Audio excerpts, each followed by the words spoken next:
wins and losses, the bad decisions by the manager, the injuries of the players. And it was the same thing with the Knicks in basketball. It was the same thing with the Giants in football. You know, I watched half of the NFL season. I didn't watch every single game. I watched, half of the NBA season. I didn't watch 90% of the games that I was able to watch. None of it mattered. It was trivial. Sports was trivial in the overall scheme of things. And now I remember. Now I absolutely remember why I enjoyed being off the air for 6 years. This is why. The Yankees are a dumpster fire right now. And it's absolutely tearing me to pieces in a way that I can't remember it bothering me for 30 years. It's absolutely tearing me to shreds watching just how haplessly bad this baseball team is. It's awful. Dookie, stop it. Even my dog is upset about it, see? Even my dog is upset about it. And no, he hasn't eaten yet. Because I was sitting here watching the Yankees lose again. Because they got swept. Think about this. And I'm sorry. I'm sorry to be venting to start the show. I actually had a grand plan to start the show tonight with a whole conversation about Draymond Green, which I'll get to at some point. It's a 3-hour show. We got all night together. Kurt Heelan's going to stop by the show. Our friend from NBCSports.com. Pro Basketball Talk is his column, his podcast. It's his baby.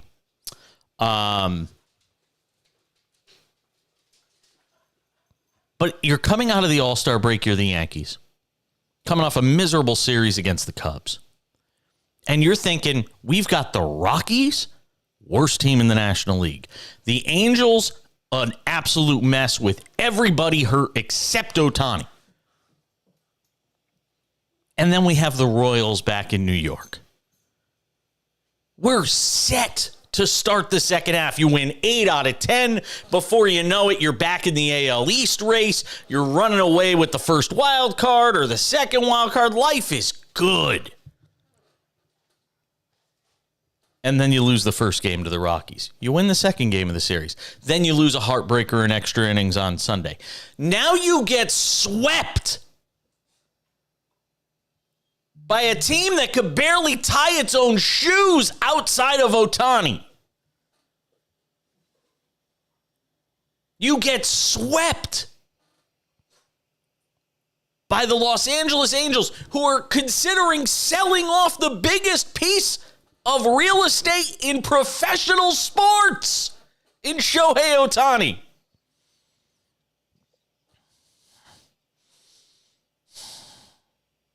It's not fun. It's not fun. And now, I wonder if you're the Yankees that are thinking of selling off pieces. I don't even know. The Angels and Yankees basically have the same damn record. We were talking about the Angels being sellers at the deadline. Maybe we need to talk about the Yankees being sellers at the deadline. I said this last night on the show, and I'm going to say it again. If you're going to suck, if you are the Yankees and you are going to suck, then suck as badly as possible and make it absolutely inevitable that Aaron Boone and Brian Cashman are sent packing. Gone. Out of work, unemployed. No, it's not all Aaron Boone's fault. Some of it has to be put on the players. Absolutely. But it is undeniable right now. This team has no fire. It has no spark. And by the time Aaron Judge gets back, who knows what's left to even play for? Hell, in 2 weeks, you might just say, you know what? We're going to park Aaron Judge for the rest of the season. Let him get the toe as right as he possibly can, because who knows what that thing's going to look like For the rest of his career, they're saying the toe might be a problem. I have had it. I have absolutely had it at this point. The Yankees are a grade A dumpster fire. They have the 27th ranked offense in Major League Baseball. The New York Yankees, the Bronx Bombers. 27th ranked offense. They are a Bronx bummer. Meanwhile, I'm watching a former Yankee and Mike Tauchman hit balls into the ivy at Wrigley Field against the Washington Nationals tonight. Just absolutely. I cannot possibly express to you. You know, some people go on radio and television and they feign outrage. I'm part outraged, and partly I just feel like I wasted the first 3.5 months of the baseball season believing this Yankee team was something more than what it actually is. And what it is garbage. It is garbage. When I stick a fork in you, you're done. Because I'm the last one to stick a fork in anybody. And this Yankee team, stick a fork in them. Stick a fork in them, Jerry. They're done. All right. Got that out of my system. 1-800-224-2004 is the telephone number for the show tonight. 800-224-2004. You want to text the show, make me feel better? Please do. 888-670-8549. 888-670-8549. Feel free. You got anything you want to opine on? It's more than okay with me. This has been a tough night, though, I got to tell you. This has been a really tough night. Another Yankee loss. Saquon Barkley talking about sitting out the entire NFL season. Just when you started to think, hey, you know, Giants football, getting it turned around. Trip to the playoffs last year, beat the Vikings. Everything was great. Now the Giants might have to play the whole season without arguably their most valuable piece offensively. Whew. Hope your day's going better than mine, Charles. How was Atlanta? Was this why you weren't here on Monday, and why I found out literally as the show started that Austin was going to be producing and engineering the show? Yeah, it's great. Yeah. How am I the last to know these things?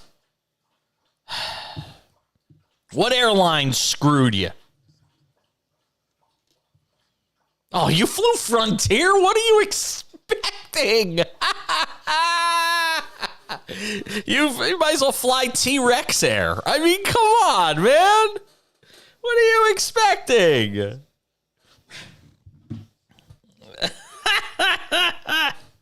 You flew Frontier and you expected a good outcome?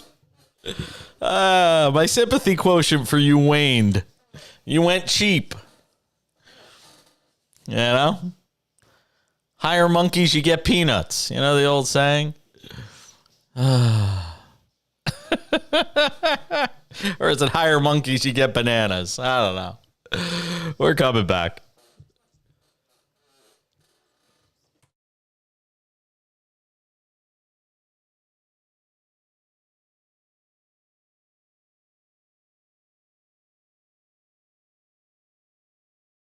I've flown Frontier once in my life. Yeah, I flew it once, and it literally felt like I was on like an airliner transporting prisoners to like a federal penitentiary. Like it was a prison flight. The seats, like the cushions on the seats were so thin that by the time we got to our destination, my ass hurt, my tailbone was hurting. It was just awful. It was awful.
So what'd you think of Atlanta, though?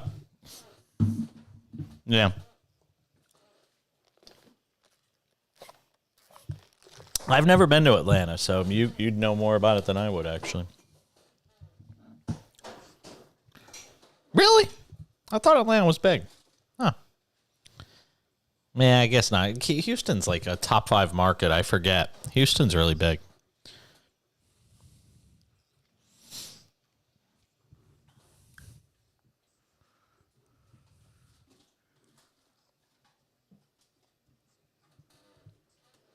Thank you. Thank you very much.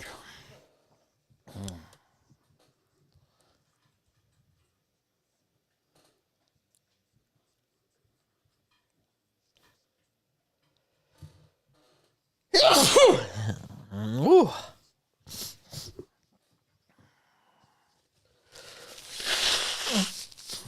Yeah, I started it. Check.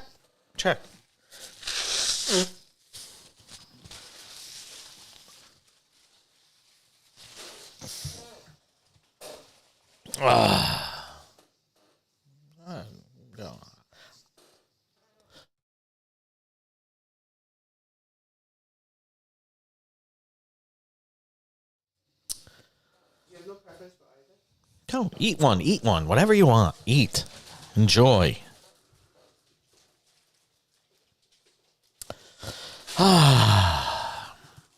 Trying to hold it all together tonight. Trying so hard. By the way, the final score was Angels 7, Yankees 3. Tonight. What did Ohtani do? Well, he was 0 for 1, 2 runs scored, 4 walks. The Yankees wouldn't even pitch to him. Great. Wait until the third game of the series to figure out what everybody knew in the first game of the series.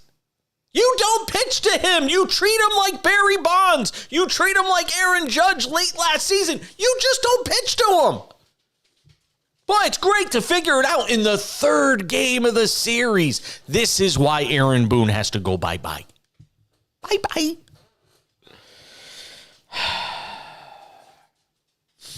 We'll talk some NBA in about 15 minutes. Kurt Heelan, Pro Basketball Talk at NBCSports.com will join us.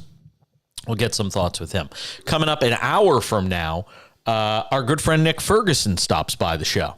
Fergie will be here to talk about the NFL. I'll also ask him about Deion Sanders, because this whole thing with him in Colorado has a real ominous feel to it. And why is my collar just so uneven? Like, is the stitching on this shirt just all screwed up? I don't understand it. I don't understand why. One part of the collar is... Charles, can you see the video feed? This is going to drive me nuts. Humor me and look at the video feed of the show. Because every time I wear this bloody shirt, one side of my collar on the shirt is higher than the other. It's like and every time I look at the camera, it just makes me bump. No, look at it. It's off. It's off. One side hangs lower than the other. It's like, maybe I'm uneven. Maybe it's just my posture. Yeah.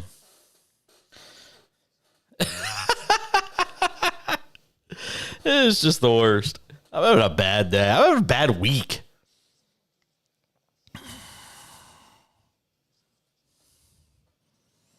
I don't know. This one seems to...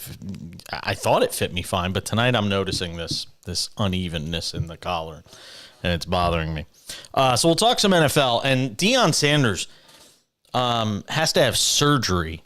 Best wishes going out to him on his foot, his toes. He's got so many health issues that you just have to wonder if the ominous start to the Deion Sanders era, a lot of it predicated by his health, is just sort of a harbinger of what's to come here. I mean, and Colorado put all its eggs in the Deion Sanders basket.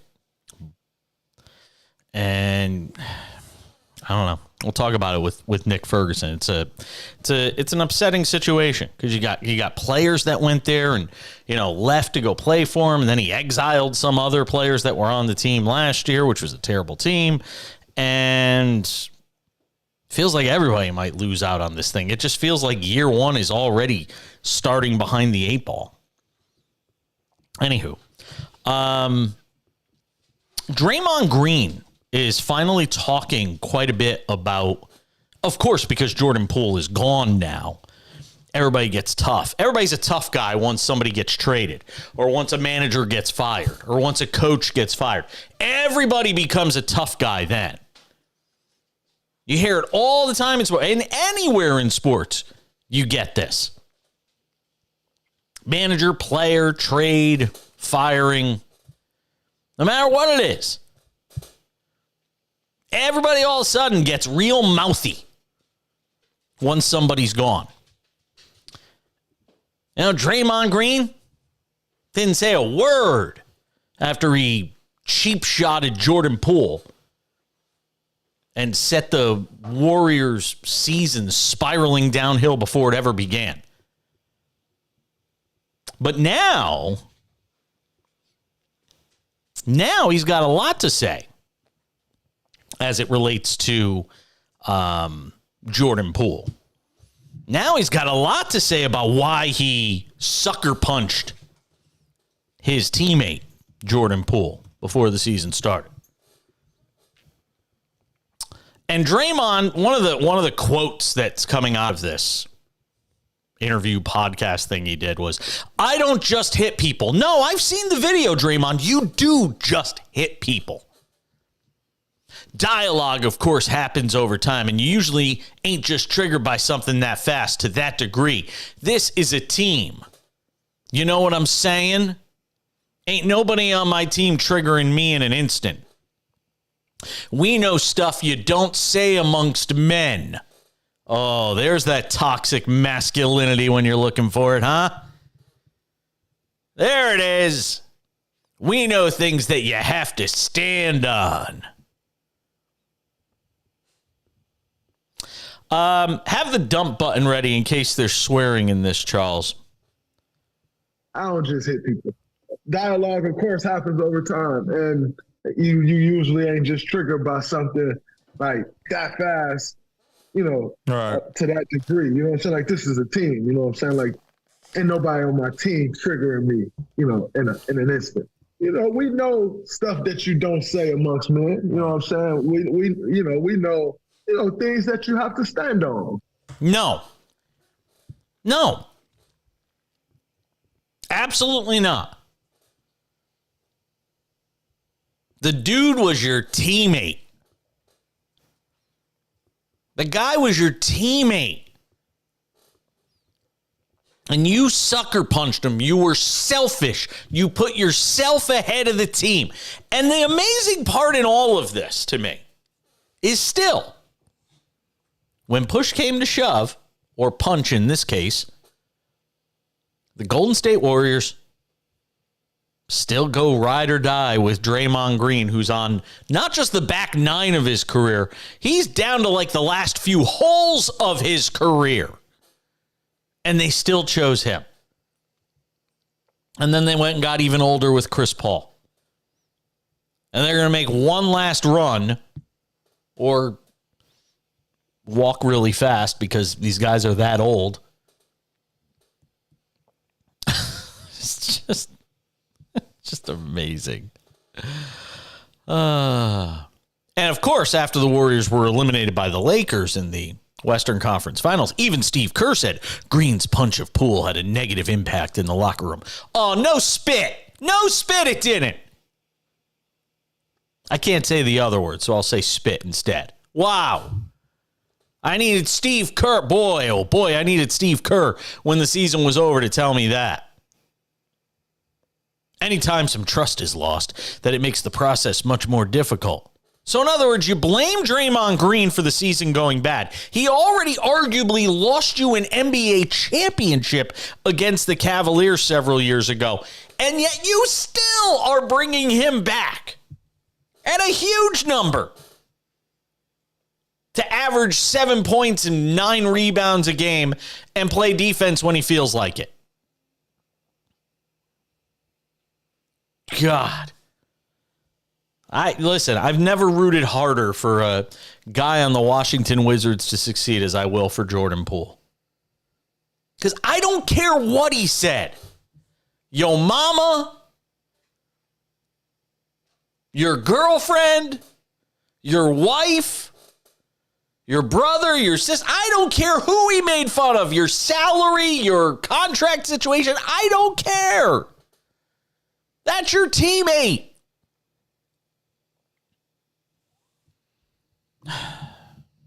Because I'm sure Draymond's never said anything incendiary towards Jordan Poole, right? It was just all one-sided, I'm sure.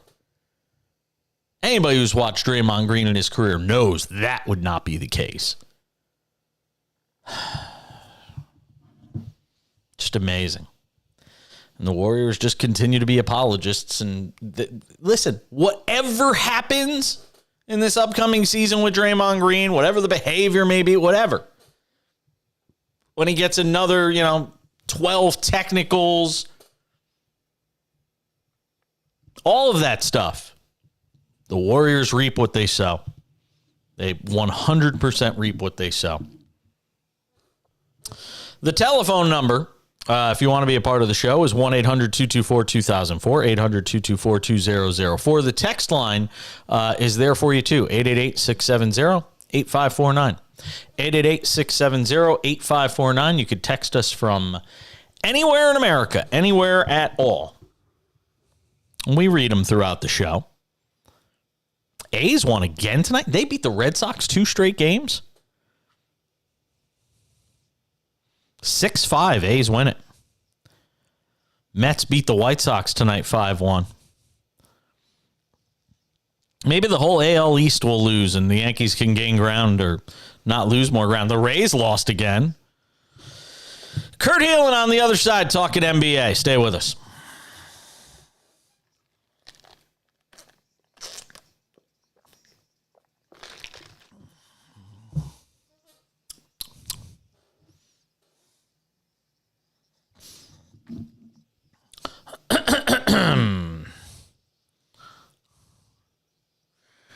Sandy Alcantara just continues to struggle this year. It's amazing. Sandy, that's a girl's name.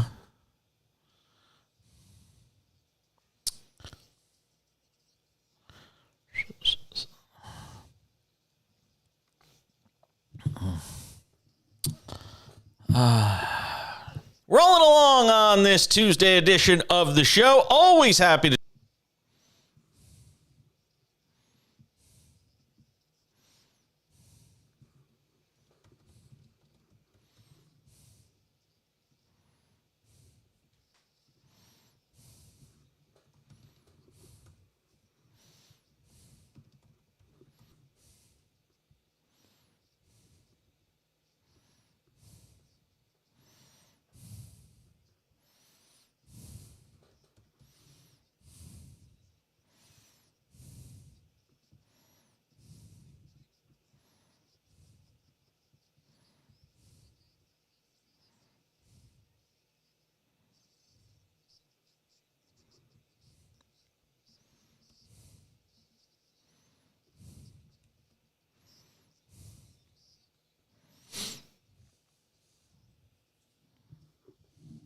Oh, really?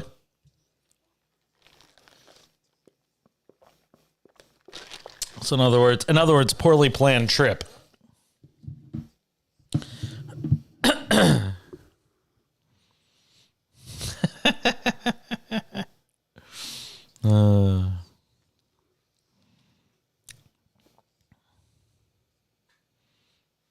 Really?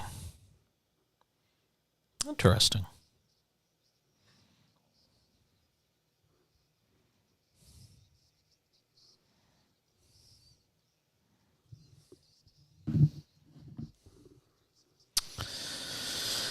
Let me get Kurt Heelan on.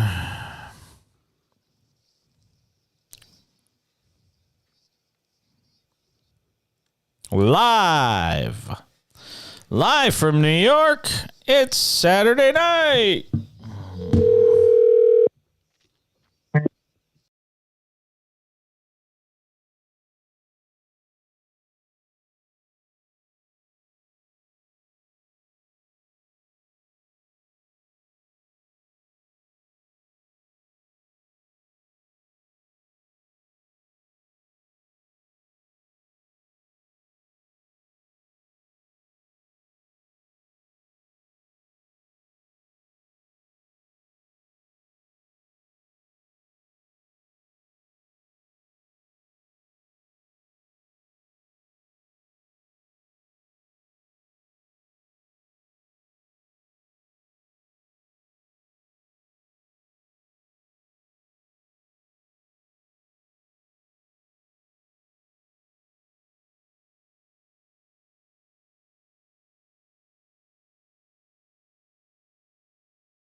Good to be hanging out with you tonight.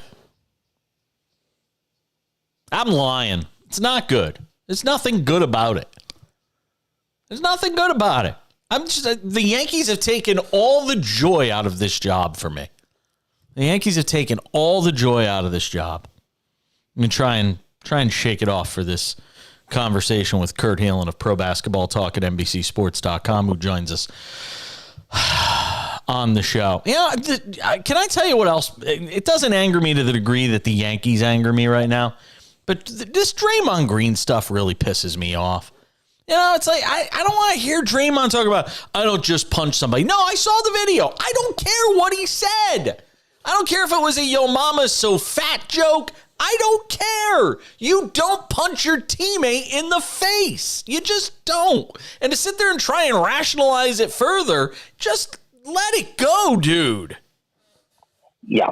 First off, I guess you didn't hear the rumor that Draymond's getting a job in the Yankees front office then?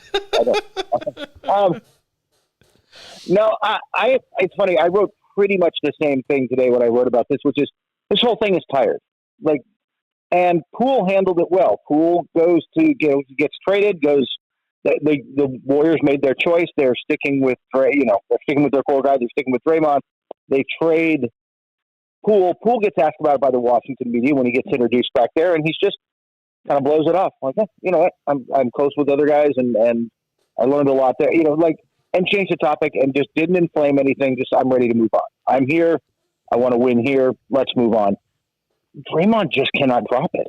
Just cannot let it go. And I'm tired of it too. And I'm with you. I'm like, hey, if you want to tell me if you think he broke some sort of code with what he said and you need to, then tell us what he said. Otherwise, shut up and don't talk about it anymore. I'm done.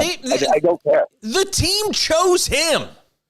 You don't need any more. I mean, if that's not enough for you, there's a problem with you. The wiring up there is not quite right. The team chose you. You got your stupid contract, which I think is insane for a guy at the end of his career. Whatever, though, we've talked ad nauseum about the Warriors and their approach to this season, trying to make one more run with this group and adding Chris Paul and all of that stuff. And I keep saying one last run. I really should say one last fast walk up the court when you guys like Draymond and Chris Paul, on the back end of their careers.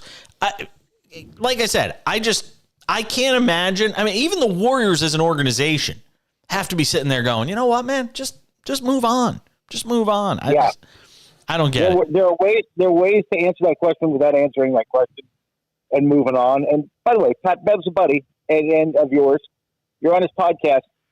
You say, man, don't bring up the Poole thing or give me an out. Look, there's ways to make that go away where Pat Bev can ask the question and you don't have to answer it, right? Because Poole pretty much just did the same thing. Exactly. Just move on. If you're not, look. It's not quite a year ago, but I'm done with it. I just don't have the energy to talk about it anymore. I'm not with you, but in general, this is a silly conversation at this point. James Harden or Damian Lillard, which one gets traded first? It's funny. I was very much on the Lillard bandwagon, and I've flip-flopped on that a little bit, but I'm kind of back to Lillard only because I don't think either of them. Look, it's September. If you're waiting for something to happen out there, pour yourself a drink, get your feet up, get comfortable. It's going to be a Donovan Mitchell special a few weeks before training camp. But I think it's going to be Lillard, and I think it's going to be Lillard simply because they can't bring him to camp. Not that he's going to be disruptive. Not that he would. That's not who he is. With Scoot Henderson and Shaedon Sharpe and everybody they've got there, it's just time to turn the page. And they need to trade him, send him to Miami, get back, get a third team involved, get whatever you can, get the best deal you can, do all your posturing now, get the best deal you can, and move on. It is time to go to the Scoot Henderson era and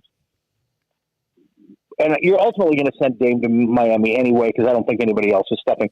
The only other teams coming in with offers that I heard in Vegas were lowball. They were like, well, if Miami's only offering this, we're not going to go higher than that. Nobody wants, teams are unless you're Miami or some other team that's going to win right now, do you want to pay Dame $64 million in 4 years? No. So, I mean, as great as Dame is, you're looking at a 1 to 2 year window. You get him, you try to win it the next year or two with the guys you got, and then this thing's going to get ugly. And Miami can accept that and live with it. I don't think anybody else is going to. So you're just going to end up with whatever offer gets done. Kurt, is it too strong to say that just nobody wants Harden for what the Sixers are going to want in return? Nobody really wants him. I mean, look, it's 4 teams. You know, he's made 3 or 4 deep runs in the postseason. Have teams finally figured it out, especially at this stage of his career, that it's not a good move to trade for James Harden? Yeah, and by the way, he's a free agent. He's going to want to get paid again next year, which is, I still think part of the reason he wants to go to the Clippers is that his theory that Steve Ballmer will ignore the cap, basically, and pay him. And I think if Ballmer was getting the James Harden of 7 years ago, he'd do that in a heartbeat, but he's not getting that guy. There's just, you are spot on. There's just no market. And that's why the Clippers offer is so bad right now. The Clippers are not putting Terrence Mann in the early offers. They don't have to. And there's just nothing out there. I think it's more likely that Philly makes a bet, because he's going to be a free agent next year, that they can bring him to camp and he can't be as disruptive as their theory is he can't probably be as disruptive as you think he could be, or he can't tank this season because he wants to get paid by anybody next year. And there's teams with cap space who could do it. Then he's got to show he's worthy of that money. And so he's got to show up. That's, I think, almost more likely right now than anybody coming through with an offer that Daryl Morey's stuck, right? We talked about this. He's stuck. He's got Joel Embiid pushing him. I got to win now. And I'm turning 30. I got to win now. By the way, Jason, how much do you think this plays into it? Joel Embiid gets his MVP. In a debate about him and Jokic that included a lot of, well, we've given Jokic to him. What has he done in the playoffs? What has he ever done in the playoffs? Jokic has got his MVPs and his ring now. What has Embiid ever done in the playoffs? That pressure has got to be. I think that's going to start to weigh on him, and so he wants to win now. And there's not a player as good as Harden coming back in any deal for Harden right now. Talking with Kurt Hanlon, NBA writer, NBCSports.com. Pro Basketball Talk at NBCSports.com is where you could find his work. If you're the Suns, it's mid-July, and you got to read this stuff from DeAndre Ayton. I could feel the whole world hating me in a way. I'm the guy a lot of people point at, and I see it and feel it, but mainly what I've been working on 5 to 6 days a week since we've lost, just motivating myself to change the narrative of what people think about me. Is his head in? I mean, it just doesn't seem like his head is in the right place right now. Has his head ever been in the right place? Yeah, that's true. I'm not. Yeah, I think it's going to be among Frank Vogel's most difficult tasks there, because I don't think the other big three. Bradley Beal's going to be the de facto point guard. Yeah, split time in there. He and Devin Booker will split time with bringing the ball up and with the ball in their hands. They will both get touches. They will both get opportunities. They will both get their chances. Kevin Durant. He's going to get his. That doesn't leave a lot for DeAndre Ayton. Are you going to? I mean, this could be one of those teams where everybody knows it's coming, but the first 2 trips down the court, we're going to feed him the post just to get him engaged.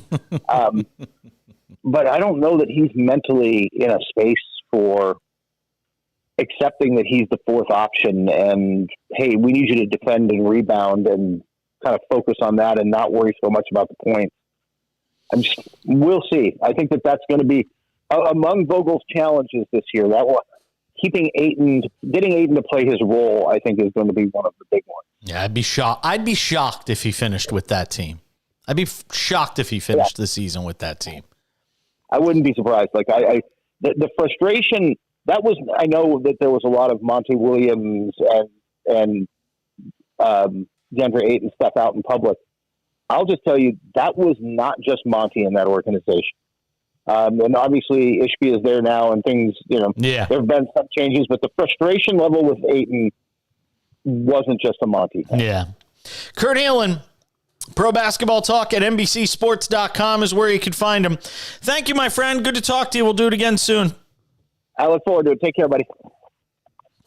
Kurt Heelan joining us on the show. Terrible story out of New Zealand with the Women's World Cup getting ready to start. We'll tell you about it next.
Oh, bye. Oh, my goodness.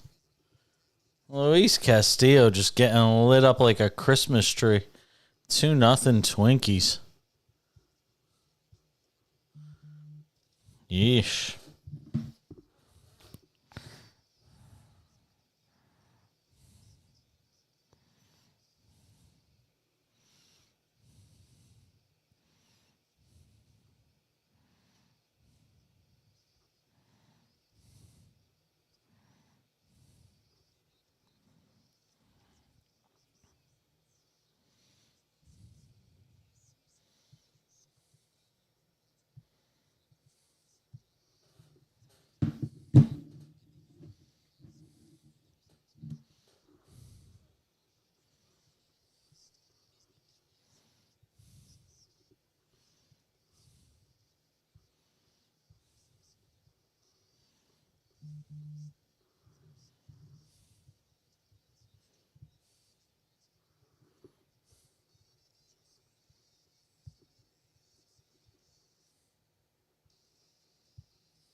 Coming up in 15 minutes,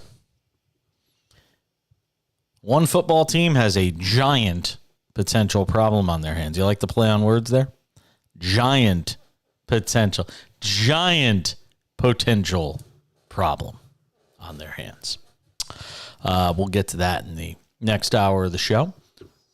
We'll also be joined by Nick Ferguson, former NFL safety, former Denver Bronco. Now he covers the Broncos and all things Denver and Colorado sports up there in the Mile High City. Friend of the show. Get some thoughts with him. It's Hall of Fame weekend in Cooperstown this weekend. I think that's this weekend, if I'm not mistaken. Yeah, that is.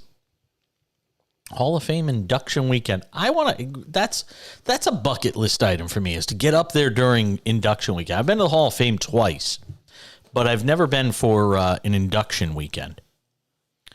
Boy, there are some teams, man, this second half really is starting to feel like it's going to define who the contenders and pretenders are. That we're at that point. That this stretch here in these 2 weeks leading up to the trade deadline, it's going to become abundantly clear who's still in the mix and who isn't. I mean, the Yankees are going down the crapper right now. Let's be honest about it. The Angels, all of a sudden, like the phoenix out of the ashes, is rising. I mean, you know, the Angels are now a game over 500. I know that's not anything to write home about, but well, this AL wild card, and this is why, as much as I sit here and bury the Yankees and say stick a fork in them, but I just don't see anything that indicates the Yankees are going to get anything, or going to become anything better than what they've been through the first 97 games. I mean, the Angels are 49-48, and it's got to be making their life so difficult. It has to make their life so difficult when it comes to how to handle the Shohei Ohtani situation. Because here they are, 4.5 games out of a wild card spot. They're not going to win the division. They don't need to start thinking about that. But how do you trade away? Right now, with 12 days until the trade deadline, how do you even think about the idea of trading not just the best player on your team, but the best player in all of baseball when you're only 4.5 games out? So you can't even really take calls. You've probably got some people on hold that you just kind of keep them on hold and hope the red light keeps blinking on the phone, that they stay there and wait. But here's the problem, too. Teams are going to make other moves. Not every trade happens right on trade deadline day. If teams have better offers or opportunities to upgrade, they're going to make those moves. They're going to part ways with those prospects. There may not be anybody to deal with if you're the Angels by the time you get to the trade deadline and decide, okay, we need to move Ohtani. I can tell you, here's what I think is going to happen now. I think they should trade him. I think that would be the prudent thing. I think it would be the smart baseball decision in terms of replenishing your minor league system, potentially bringing back a good star player as well, but more than anything, just loading up your farm system. And then take a crack at getting them back in the offseason. That's what they should do. What I think is going to happen is they're going to become paralyzed. They're going to become paralyzed by the fact that they have no move to make because they're in this limbo of the wild card spot and the idea of being able to get into the postseason. And eventually they're going to get back Trout. Remember, Trout's season is not over. He'll probably be back in a month. And thinking, hey, we can make a run, get to the postseason, and that'll convince Ohtani to stay. When the reality is they're probably not a playoff team. Beating up on the Yankees doesn't make you a playoff team, that's for damn sure. They're probably not a playoff team. They're going to wind up keeping Ohtani, losing him in the offseason, and having gotten nothing for him. That's what I suspect is going to happen. But we'll see. I mean, just about the worst story you could possibly imagine. Coming out of one of the World Cup, the World Cup being held in New Zealand, and this terrible shooting, 2 killed in Auckland just hours before the start of the Women's World Cup there. And this is a country that doesn't have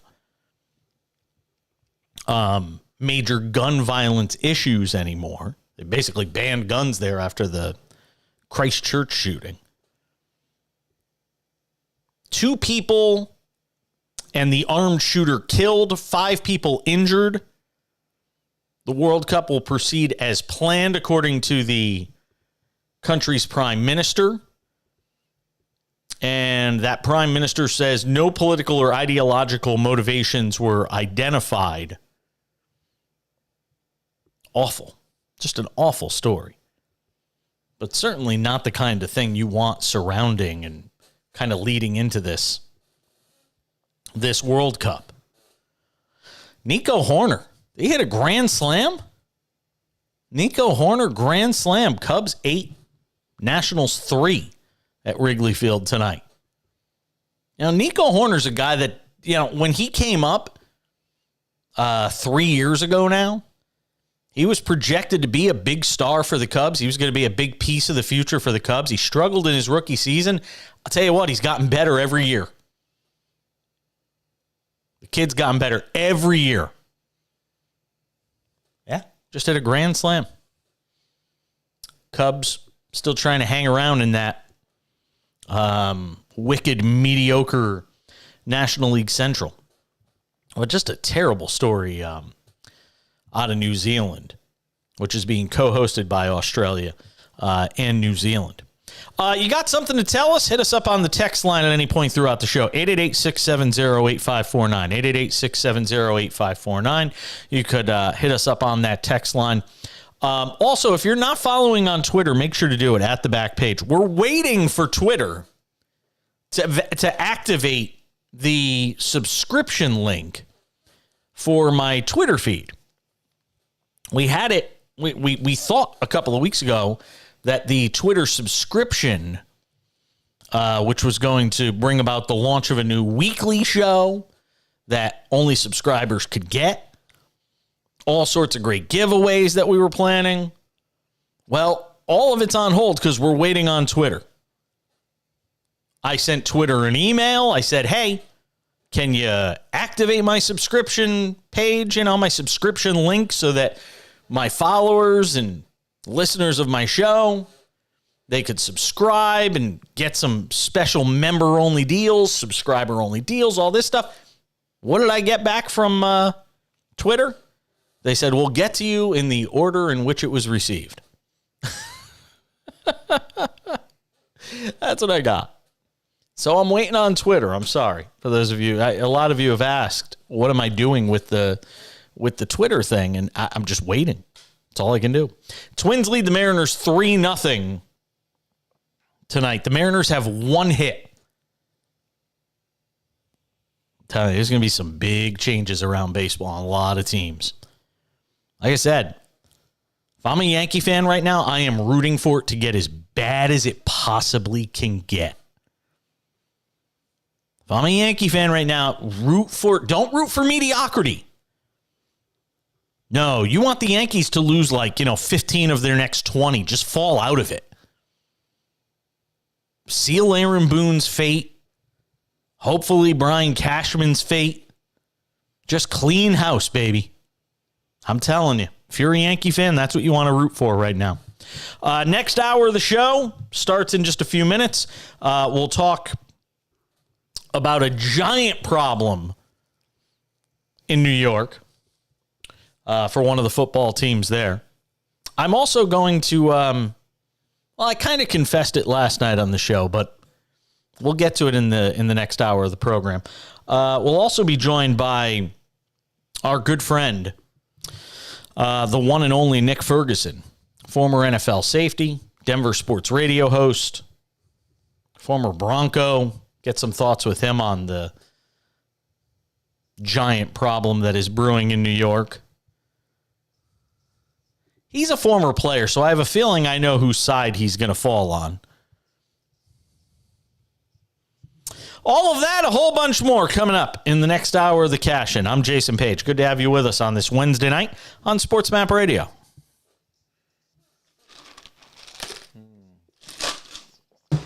So Draymond Green and the Draymond Green stuff I talked about and the Kurt Helin conversation, that should be fine.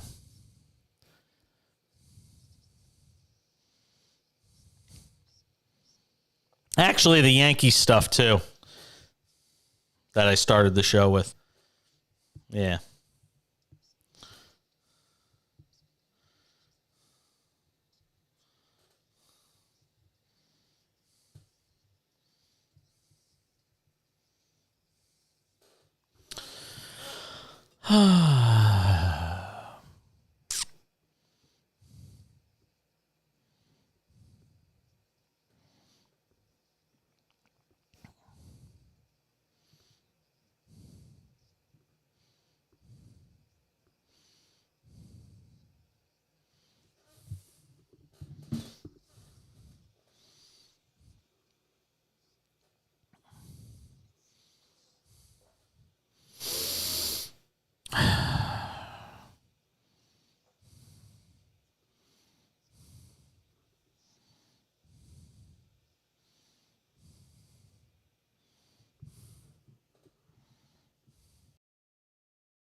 Another hour of the show starts right now on SportsMap Radio, the SportsMap Radio app. I was just having a funny moment with our producer engineer, Charles Carter, working the show tonight.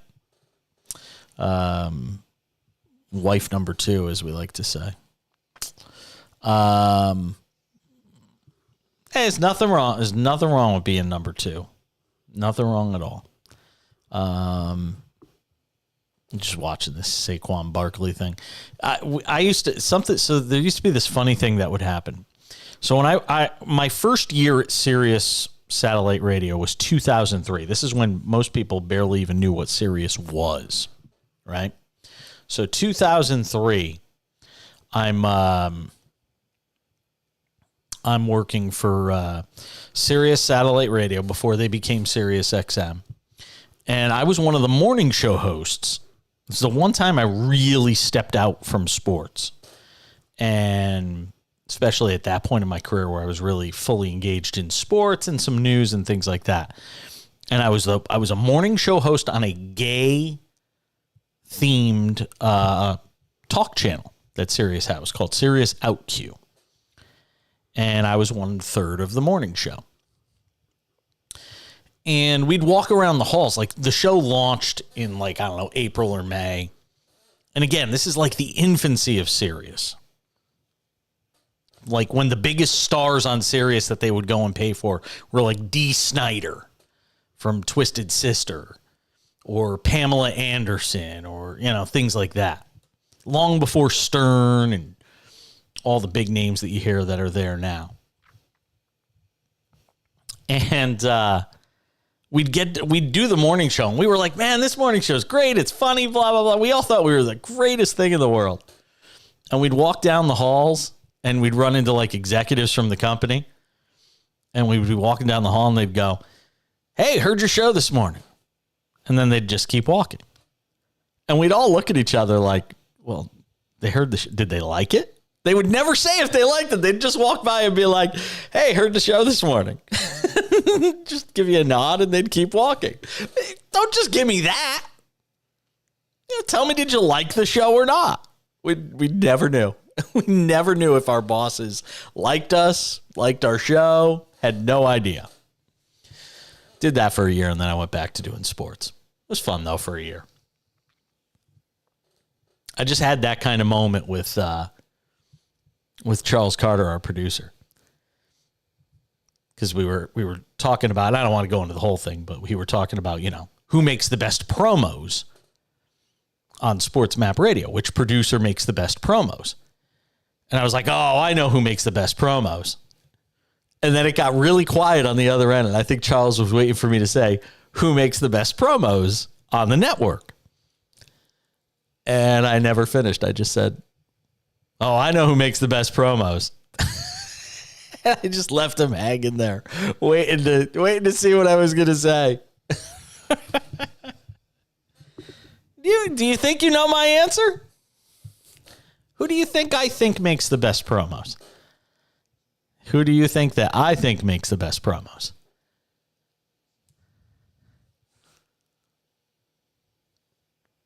Okay.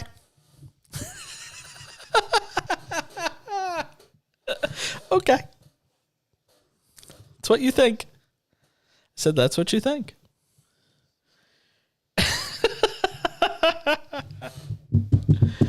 Oh, man. See, I don't know if I was going to play the audio of Saquon Barkley. I didn't do my homework today. And I know what he said, and I know he swore in his answer on the Money Matters podcast, where he talks about his contract situation with the Giants. So I'm not sure if he swears in this or not. So I don't know if I want to necessarily play it. But the Giants have a big problem that's developing here. Saquon Barkley did not get a long-term deal done with the Giants. And as a result, he can now sit out basically until week 1 of the NFL season. Excuse me, I got the hiccups. So he has the only, possible there's 2 outcomes here.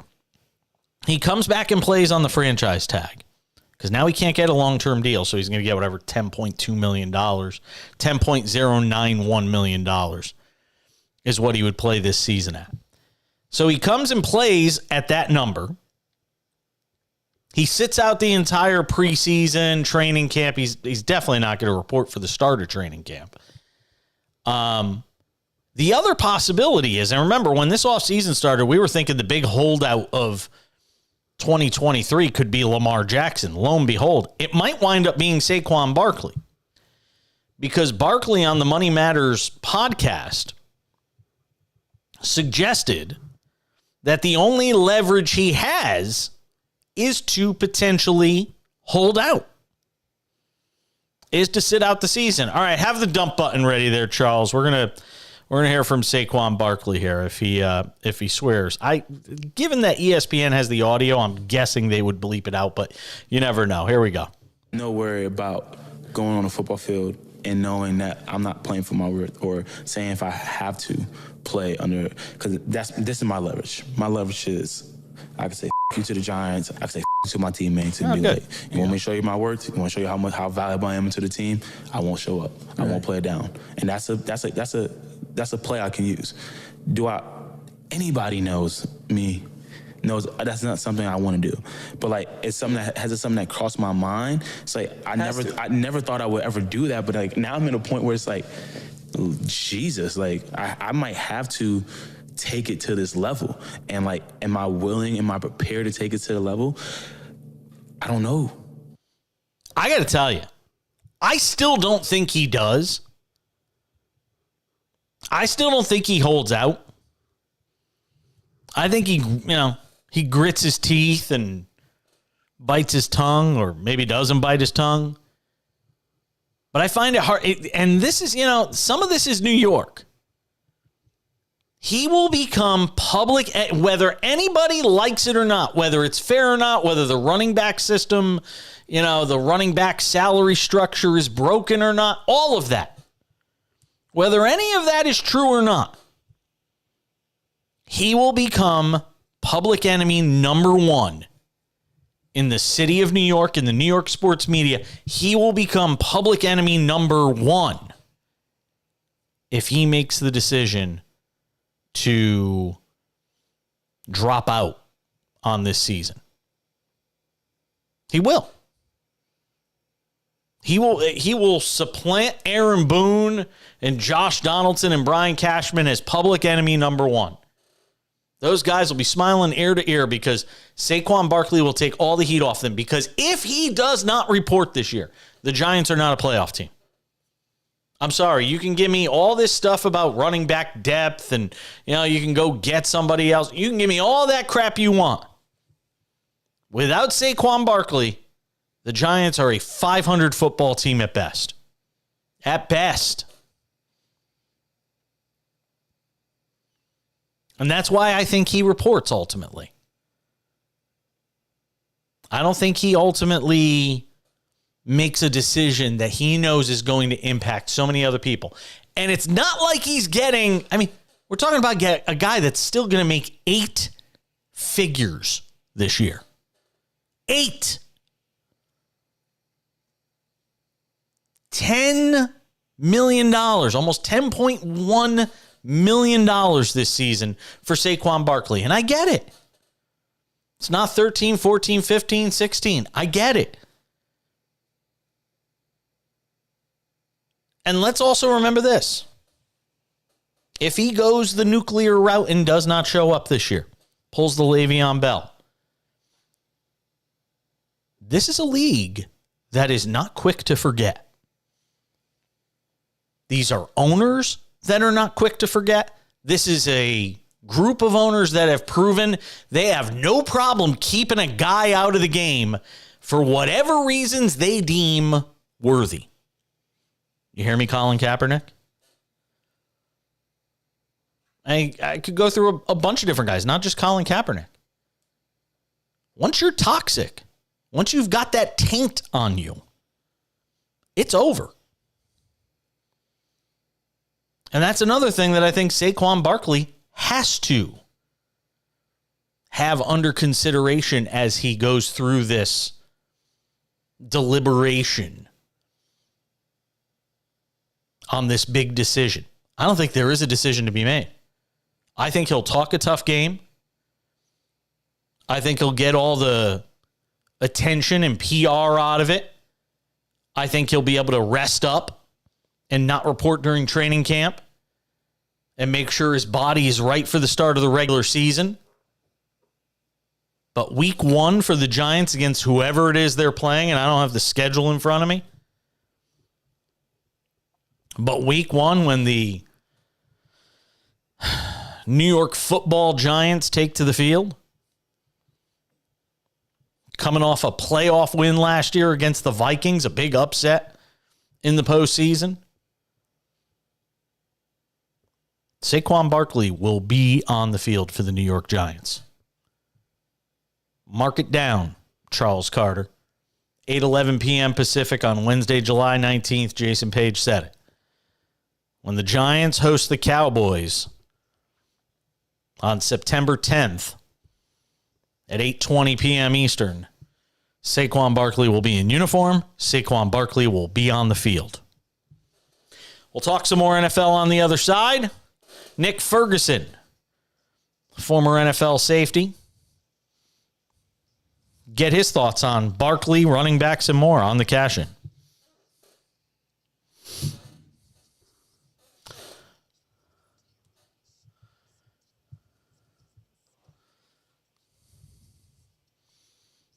Might be a promo there.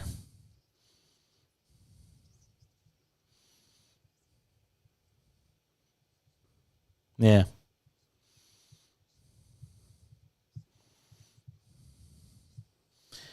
Adolis Garcia. Oh, he got plunked right in the ribs. How you feeling? Is that his ribs, or did he catch him in the arm? What happened to Adolis?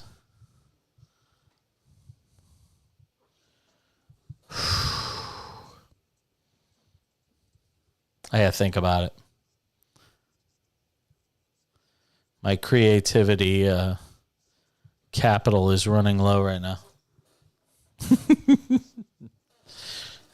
You know how much energy? I've told you this. You know how much energy it takes me to do this show?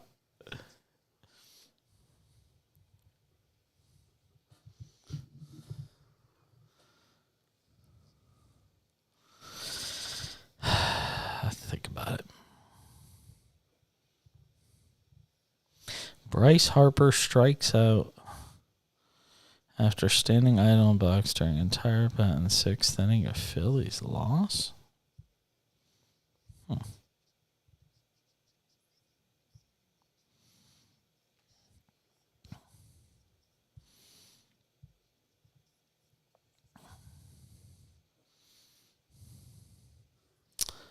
Oh, boy. All right. Let me get Nick Ferguson on.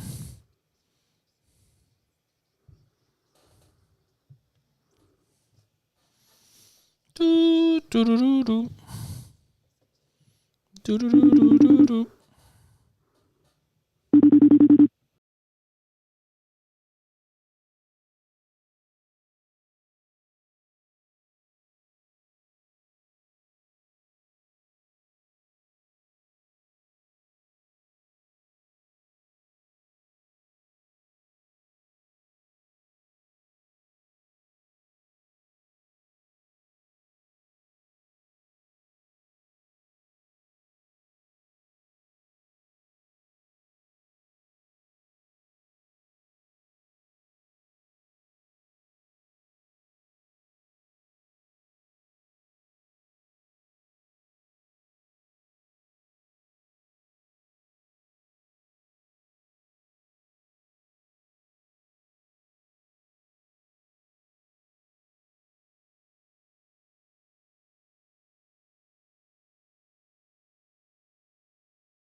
Good to have you back with us tonight.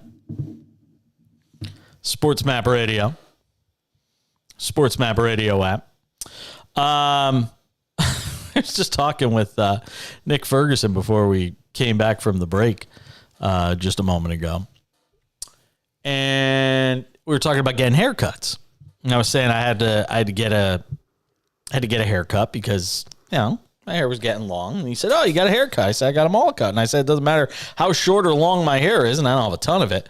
I still tip." He's like, "Oh," he asked me, "Do I tip?" And I said, "It costs me the same every time." I said, "Yeah, of course I tip." And he said, "Oh, it's not a foregone conclusion." And I said, "I used to be a waiter when I was younger. I get the importance of people living off their tips, whether it's an Uber driver or a hairdresser. Or I know we now live in an age where everybody asks for a tip for everything. We do. We live in a society where everybody thinks they're entitled to a tip. Every time you go to buy something today, they flip around that little screen and it says, 15%, 18%, 20%. And I just hit 0. If I'm at like an ice cream parlor and they're like, "Tip." No, I'm not tipping you to get me my Ben and Jerry's. That's not happening. And then Nick said something that surprised me. He said, "I don't always tip." You don't? No, I don't. And you just kind of confirmed that you don't either. Well, no, like because there are certain things you don't. Wait. You said you told me on the break, you said that, hey, you tip every time. Now you are kind of giving an addendum to your answer. So let me ask the question again. Yep. Do you tip every single time? I tip for the things that you would typically tip for. Like even a bad waiter at a restaurant gets 15% from me. 20% is the standard. 20%, having been a waiter, you want 20. 20% is the standard for me. 15% is the bare minimum you're getting from me. Nah, I'm sorry. See, first of all, I didn't know all these rules about 20% being the standard. So if 20% is the standard, then that means my service must be equivalent to the standard that is provided or I'm supposed to give in my tip. And as far as the 15%, even when it's bad service, nah, I don't think so. Wow. So there's times where you don't even tip like a waiter if it's bad? No, I don't. You know what? Let me take that back. I do tip because what I do is on the receipt, I write a little message and I hand it to them. Oh, so dear God. You're that person. Are you that person? You're writing a message? Yeah, wait a minute. Why am I the bad person writing a message when they should be the bad person with the quality of service I just received? It's called customer service, but I have to tip for that. See, that's the problem. See, that's why every time you go out, just like you said, you go to an ice cream parlor, they turn that little machine around and ask you for a tip. It's like, well, what did you really do that I couldn't do myself? Right? If you want me to, I can come back there and get my own ice cream, and I can put my own sprinkles on it. Right? So you want me to tip for that? Come on, man. Let's be totally honest. You're not bringing me bread. You're not bringing me water. You're not doing any of that stuff. So why should I tip? The opinions of Nick Ferguson do not necessarily reflect the opinions of this show. Wow. Wow. So wait a minute. So we just went through a couple of phases. You told me that you tip every time. I tip on the things that you typically tip on. What does that even mean? What do you typically tip on? A restaurant, a hotel. If you stay at a hotel, you leave something for the lady that cleans the room or the man that cleans the room, the housekeeper. You leave a tip there. Especially my mom growing up was a housekeeper at a swanky hotel on the Connecticut shoreline. So, I have an appreciation for that. You tip the guy that delivers your food, right? You tip the guy that delivers your food. That's different, though. That's a little different because the reason is different, even though he's not the chef who's preparing the food, especially if I'm ordering food at like 11:30 at night. He's bringing that up right before he has to get off. And if he comes to the door and he's greeting me the whole nine, Yes, I give What, he's him got to reasonable placate tip. you? Wait a minute. He's got to placate you and entertain you? Do you need him to dance? Does he got to be like the singing delivery man and be like, Nick Ferguson, here is your food? I mean, what does he got to do to get your tip, man? Come on. Throw the guy a $5 bill if he's dropping off your Little Caesars pizza. You give him $5. Exactly. That's ideal right there. You bringing up my food. You didn't prepare it. You just bringing it to me. So that's almost like a travel or transportation cost, right? from downstairs to upstairs transportation cost. I give you $5 to $8 for that. 5 to 8. Wow. Okay. Now you're. Oh, see? Yeah. See? Changed your mind, didn't I? Yeah. Somebody who doesn't want the tip, but the whole thing is Saquon Barkley. He talked in this podcast clip that aired today about potentially sitting out the entire. I don't think he's going to. I really don't. I know he's saying that's the only leverage I have and all that. Push comes to shove. And I think part of it's also the market he's playing. He will become public enemy number one in that market. If the Giants don't make the playoffs, the fans are not going to take his side if the Giants fail to make the playoffs. And what it does to his reputation around the league the next time he does want to get paid, I just don't see it happening. I'm not saying he's wrong. I think he's right. I think he should be getting more than $10.091 million. But I don't think he's holding out. I think this is just talk. It's just probably talk for right now because we saw Le'Veon Bell attempt this. Yes. And it didn't work out well for him, which the owners know this. So that's why we've seen the running back position start to become devalued over the years. It started years ago during the draft evaluation where I think there was a famous draft analyst, I will not say their name, that said something about the running back position, and then that started the position tanking. And the idea is that you look at what Mike Shanahan was able to do with his bevy of running backs in his offense, and he had a 6th-round draft choice out of University of Georgia who ended up becoming a Hall of Fame player in his offense. So more teams think that they can actually do it. And oh, by the way, the Kansas City Chiefs just did it with Isaiah Pacheco. So it's this notion that you can just line up any guy in the backfield and you can win. And for those Giants fans who would have the audacity to get mad at Saquon Barkley if he decides to sit out the season, man, like 50 Cent said, they're a bunch of wanksters. But they and will. The reason being, but listen, the reason being, you've been in that market. Yeah, I've been in the market before, and that fan base is an unrealistic fan base. I agree. Right? And they're really fickle. The person who they should come down on is the Giants management for giving Daniel Jones the money they gave him. I agree. I don't disagree. I'm not disagreeing with any of that, but I'm telling you, that fan base will be short-sighted. He will take the blame, and the Giants will be a 500 football team if he's not on the field for them this year. Well, it's not about him taking the blame because they would see the vision that he sees, and I see how valuable a running back is. And it's not just a running back, it is a playmaking running back who is an every down guy. Saquon Barkley was the linchpin to the Giants even making the playoffs, not Daniel Jones. I agree with you. Daniel Jones had a nice year. It was a career year for him.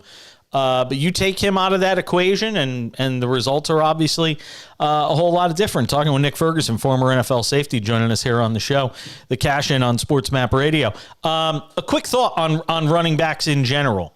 It almost, I hate to use the word collusion because it almost seems like a lazy argument, but it does feel like there is a bit of that at play here when it comes to basically owners around the league just deciding whether consciously or subconsciously that this is what we're valuing running backs at, and this is what the market's going to be. And I don't see any way that changes. Well, the only way that it changes is if these running backs, when they come in, they take a page out of Ezekiel Elliott's book. And what I mean by that, you come in and you're productive in your first couple of years, and then you say, you know what, my third year, I'm going to hold out. That's when you can make the most money at that time because you still have value, you still have tread on the tires, and they can say, well, we got 2 other backs to give the ball to. You do technically, but guess what? They're not me. So that is an opportunity for young backs to get their money because the shelf life for football players It's about 3 years. For running backs, it seems like it's less than that. So you might as well strike while the iron is hot, because the idea of getting to the second contract is a whole lot better than getting to that third contract. I know you just got done doing your own show. Do you got to go? Because if you got to go, I'll let you go. No, I'm good, You sure? man. Can you hang do for? another one?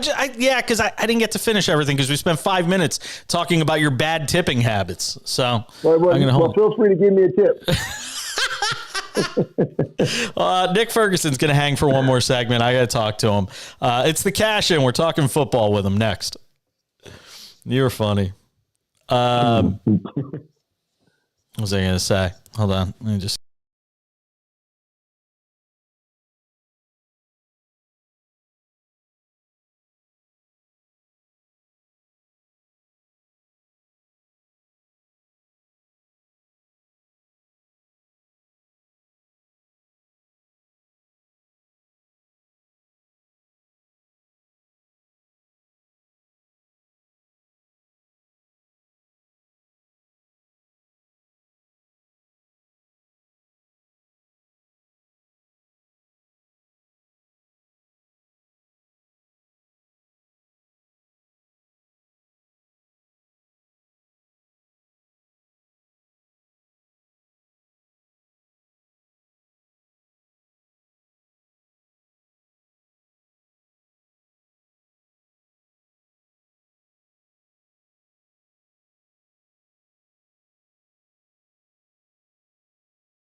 hanging out with our friend Nick Ferguson. I don't know if he's going to be my friend much longer after the joke I just made during the break, though.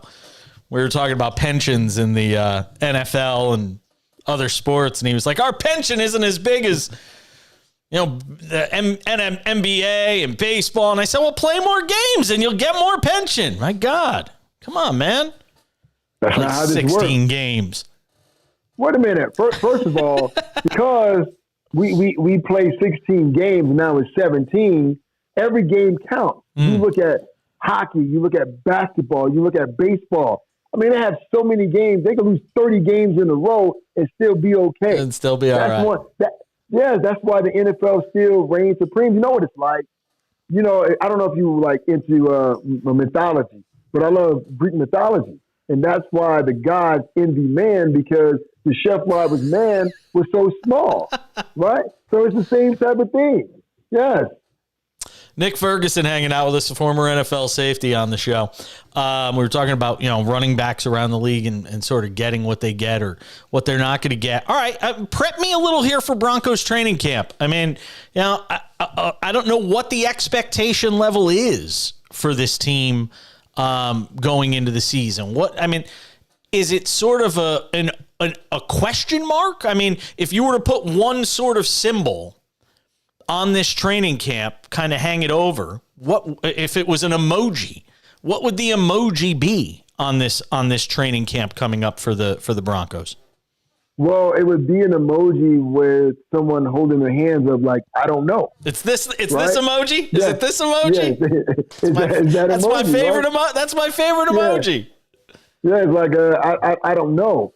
And once again, it all depends on who you ask around town. Some fans are really excited about the possibility of what can happen with Russell and Sean Payton. But for me, I always say temper the expectations, because Russ is learning his third offensive system. And it's not as easy as most people think. They think it's just as cut and dry. Look at the situation with the New York Jets. Why do you think they brought in Hackett, Aaron Rodgers, Lazard, and Cobb? Because it's familiarity. So it's not going to take them that long to get up to speed. It's going to take them longer with the offensive line, learning what Aaron wants, because Aaron's going to be running that offense, not Nathaniel Hackett. So here with Russell, it's going to take him a while to gel, because the verbiage is something that you have to get used to, and being able to make those checks at the line when the defense changes what the scheme is, what it looks like pre and post snap. I agree. And, I'm anxious to see, sort of just what the attitude is around this team. And it almost felt like, and I remember us talking about this last year, that first game of the season felt like it just set the tone for everything that happened the rest of the way with this Broncos team. And I'm curious to see if they could get off to a good start. I'll tell you what, preseason football to me, I'm usually just like, whatever.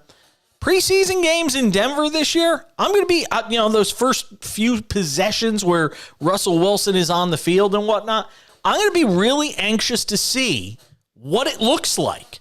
All this talk throughout the offseason of what this team was going to be, I'm really anxious to see. And I know Sean Payton's going to hold back somewhat. You're not going to want to show all your cards during the preseason.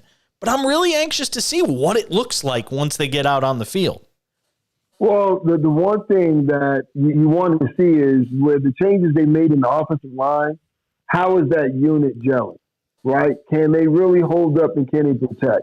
And then the first pass, what type of pass is it? Is it in the flat? Is it over the middle of the field? Or is it down the field? Those are the things that you want to see, because I know Russell wants to attack down the field. Sean wants to attack down the field. But when you think about what it was like on the Drew Brees, they attacked downfield, but it looked different from what Andy Reid deploys with the Kansas City Chiefs. So to me, it's subtle things you want to look for in this offense to show that, hey, there is some cohesion that is starting to gel, but we won't really know what it really looks like until 4 weeks into the season. Let me switch gears from the NFL for a second and get you out with one on this whole Deion Sanders situation in Colorado. It just feels like from where we were at the start of the offseason when he gets named coach and the turmoil with, players that he basically exiled that were on last year's terrible team and, the transfers that have come over and now the health issues that have taken hold on Deion. This thing has a very ominous feel to it. I mean, I hope and I don't know a whole hell of a lot about like the assistants around him. We all hear about Deion. I sure the hell hope they've got a great support system around because it feels like those guys are going to really have to help hold down the ship while while he gets through these health challenges that he's dealing with, and we're hoping the best for him. Well, that's why he assembled the support staff he has now. So if something were to take place, then they can step in. And as of late, former Denver Broncos Pat Shurmur was hired as somewhat of an offensive consultant. So there's a guy who has had decent success in the NFL, if you want to classify it as that, but you know that he was once a head coach, so he knows how to get men together. But it should be best suited for him because now we're not dealing with NFL players with mortgages. We're dealing with college players who have to worry about passing their grade and being eligible. So it looks a little different. So he's done a great job of putting the necessary coaches around him just in case this whole blood clot thing kind of spills over into the regular season. Yeah, because it just feels, from a health standpoint, his health has to be first. He's of no use to that program, if he's constantly dealing with medical issues. And, they're fairly or unfairly, because of all the hullabaloo that he came with to this program, there's going to be expectations for what this team's going to be. And none of us should go crazy after year one. But a lot of the pundits out there are going to have a laugh at his expense if this team is, 2-8 this year or 2-9 this year. There's going to be people out there that say, see, he should have stayed where he was. He can't coach the big time. There's going to be a lot of that. Yeah, it's going to be a lot of that. But I'll push back on the notion that, obviously he has health issues. But even if he's not available all the time, he still is Deion Sanders. He still has the ability to recruit based off of his name himself. So I don't think that would be a huge detriment to the program if he can't coach a couple of games. But he is still a powerhouse as far as recruiting because here's what we know. Every single high school player wants to play in college, and every single college player, guess where they want to play? On Sunday. He's been there. He's a Hall of Famer. He can tell them what they need to do to get there. So even if he misses a couple of games as a head coach, he is one hell of a mascot for CU football. Always appreciate the time. Nick Ferguson, former NFL safety, joining us on the show tonight. You can catch him on Denver Sports Radio as well. Good to see you, my friend. It's been a couple of weeks. I hope you're well. Hey, and keep giving those tips out, my friend. I'm gonna have to. I'm gonna have to give you one. I'm gonna have to give you one too. I mean, are you gonna flip the screen and a thing's gonna pop up on the screen that says, how much do I want to tip Nick Ferguson? Yeah. Leave that gratuity in there for sure. I'll talk to you soon, man. Later. Nick Ferguson joining us on the show. We could go home. I mean, Charles, what do you think of that? What is your stance on tipping?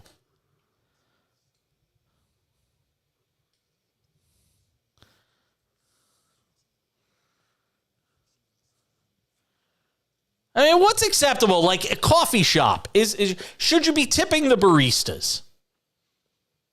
You see, that's the new one. Is and I don't want to say it's new, but that's sort of the one that's on the edge for me. I don't ever tip my baristas. Now, part of that is the fact that I prepay and it's kind of onerous to tip on the app and all that stuff. But to me, I draw the line at like my barista at Starbucks that's making $15 to $20 an hour. Like I kind of draw the line there. Like I'm going to tip you if you're waiting tables, you're serving me my food, or even in the case of a buffet, you're just wiping off the table. I'm going to tip you. Now I might throw $1 in the jar for the guy who makes me my hibachi at the all-you-can-eat buffet that has the hibachi included in it. I might do that. But tipping the coffee person, the barista at Starbucks, no, I just can't. And I feel bad, but I just. How about car washes? Somebody washes your car for you, tipping them? I think you should, yeah. And unless sometimes I forget, like we. I go get my eyebrows threaded every few weeks. I know I'm gonna get crushed for this, but I get my eyebrows threaded, and I always tip the lady that threads my eyebrows for me. Throw her a $5. Means a lot more to them than it does to us. We're coming back.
It's another good one.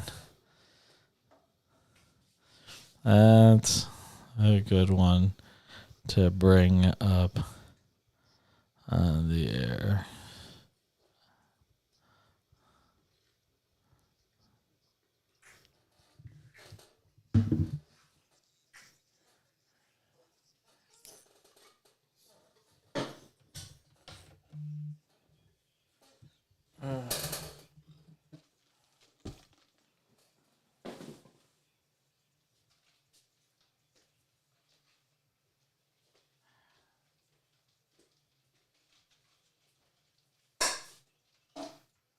Oh, you ate the smashed cucumber?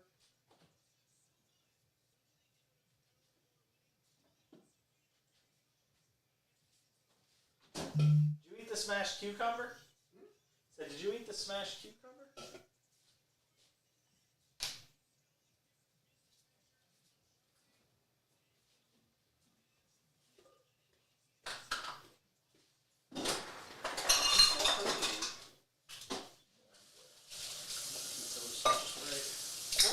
But the pizza I had was just right.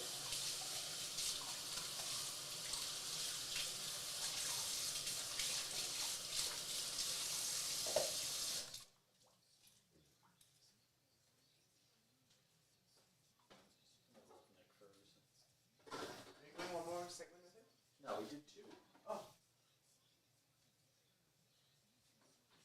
And that was after he just finished doing a radio show.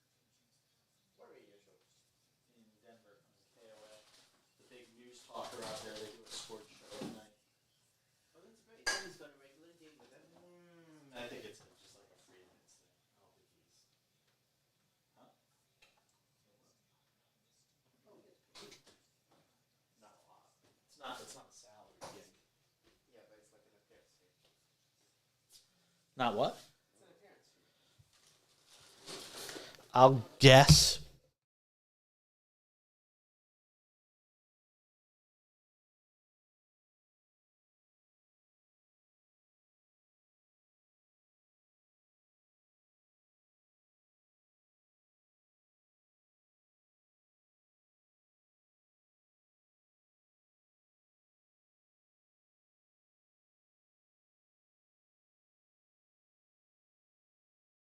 Yeah. Willie Castro. There's my boy. Another base hit for Willie Castro. Got my 2 Willie Castro autographed cards still.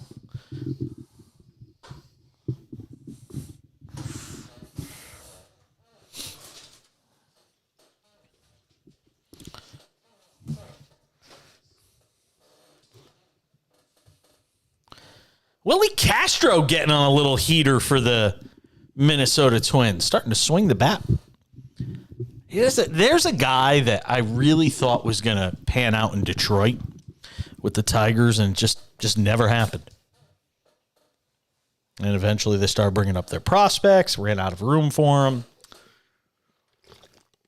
Sorry, need to grab a little refreshment there.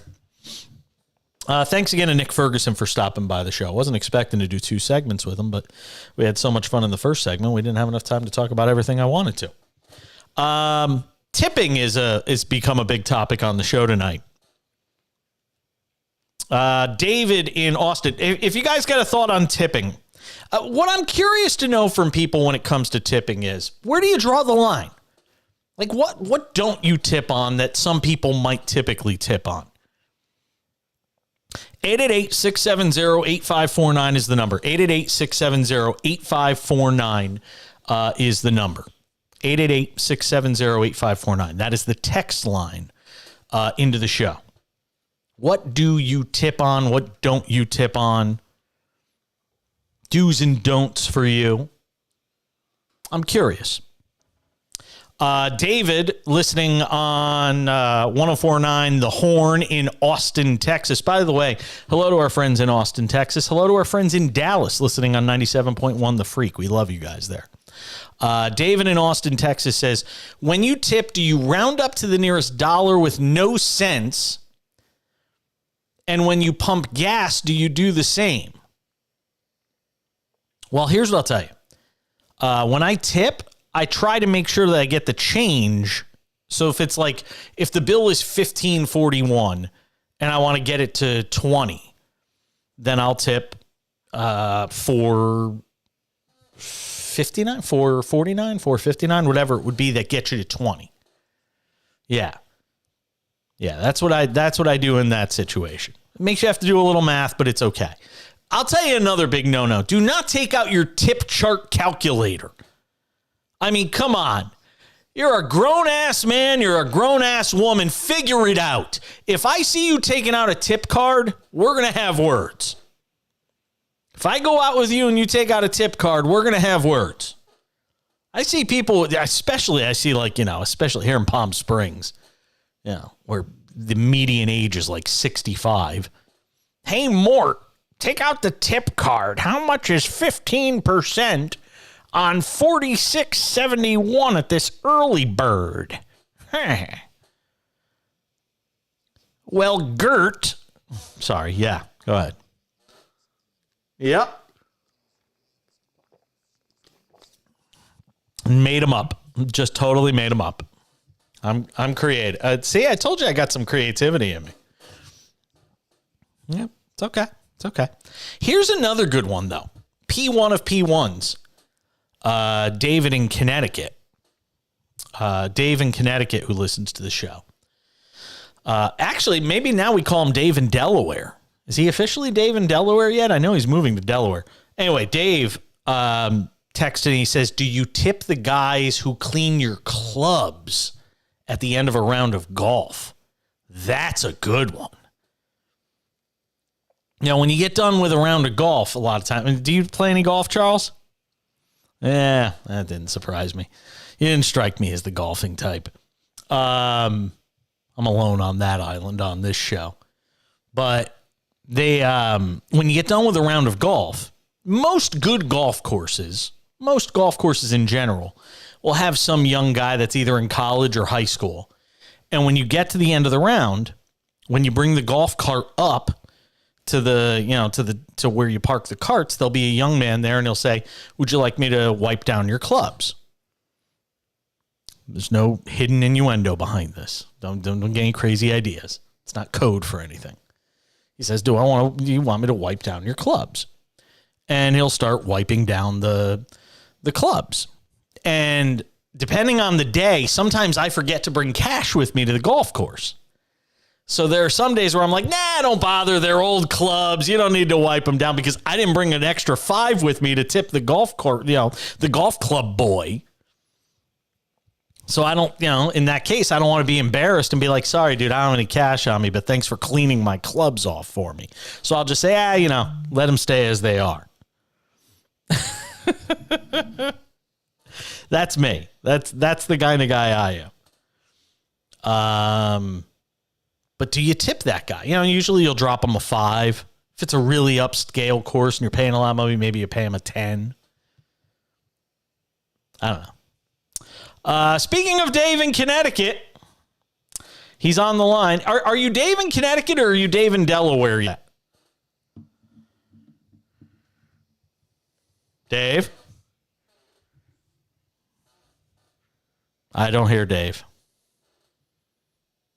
I don't know why. Now I hear you, Dave. Are you there? All right, Dave. Are you Dave in Delaware or Dave in Connecticut?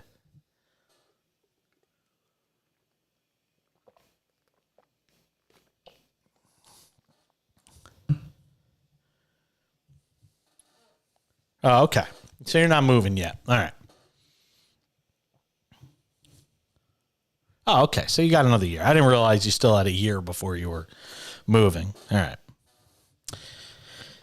All right. You got a question on tipping?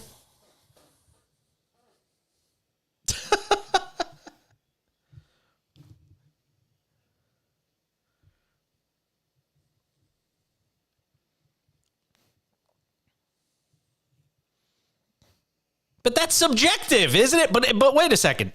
What's a service is subjective to some people.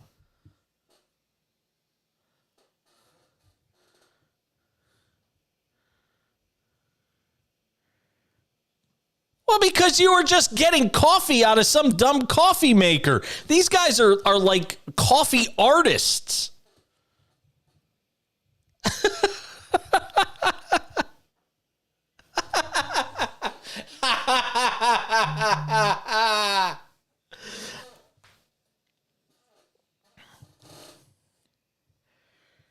I don't know. See, I disagree with this.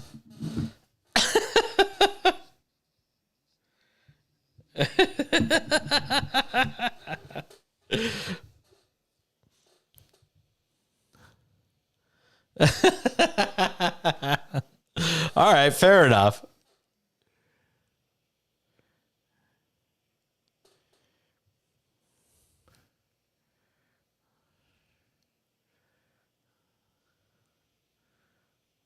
Yep. It's true.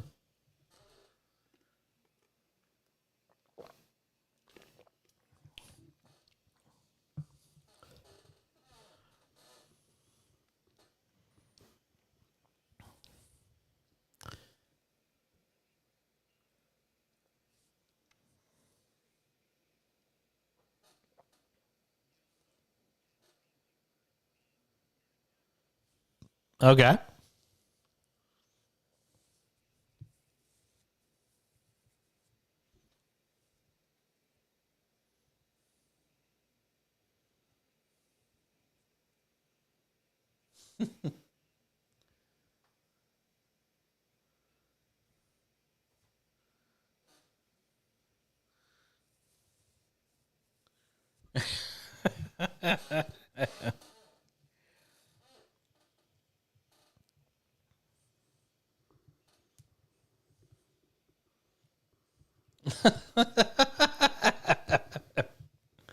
All right. And by the way, before I let you go, you were starting to feel good about that 77.5 for the Red Sox, and then they reminded you they're the Red Sox and lost the last 2 days to the A's.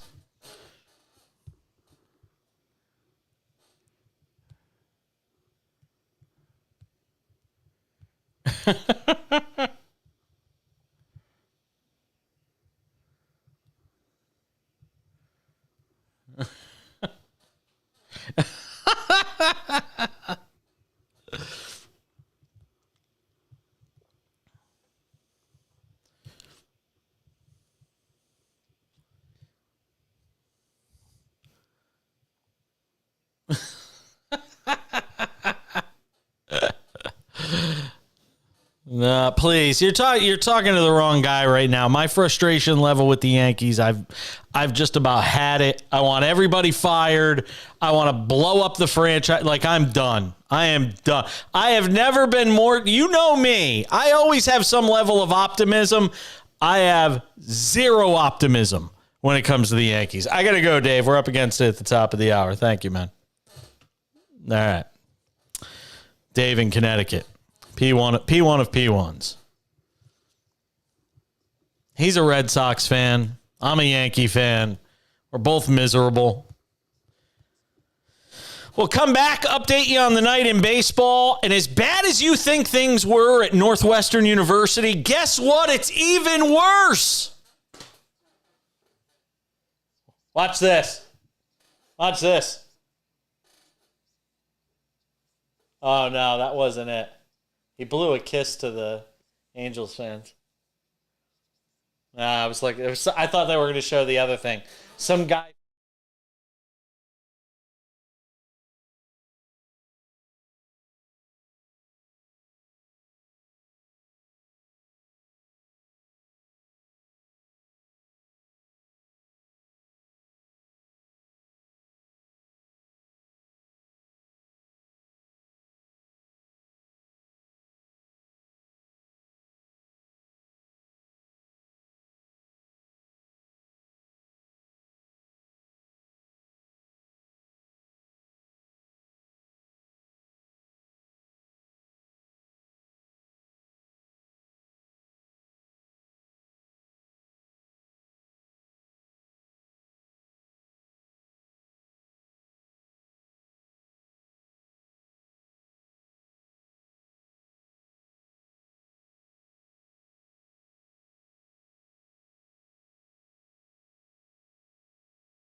Wednesday/Thursday edition of the show. Good to have you with us.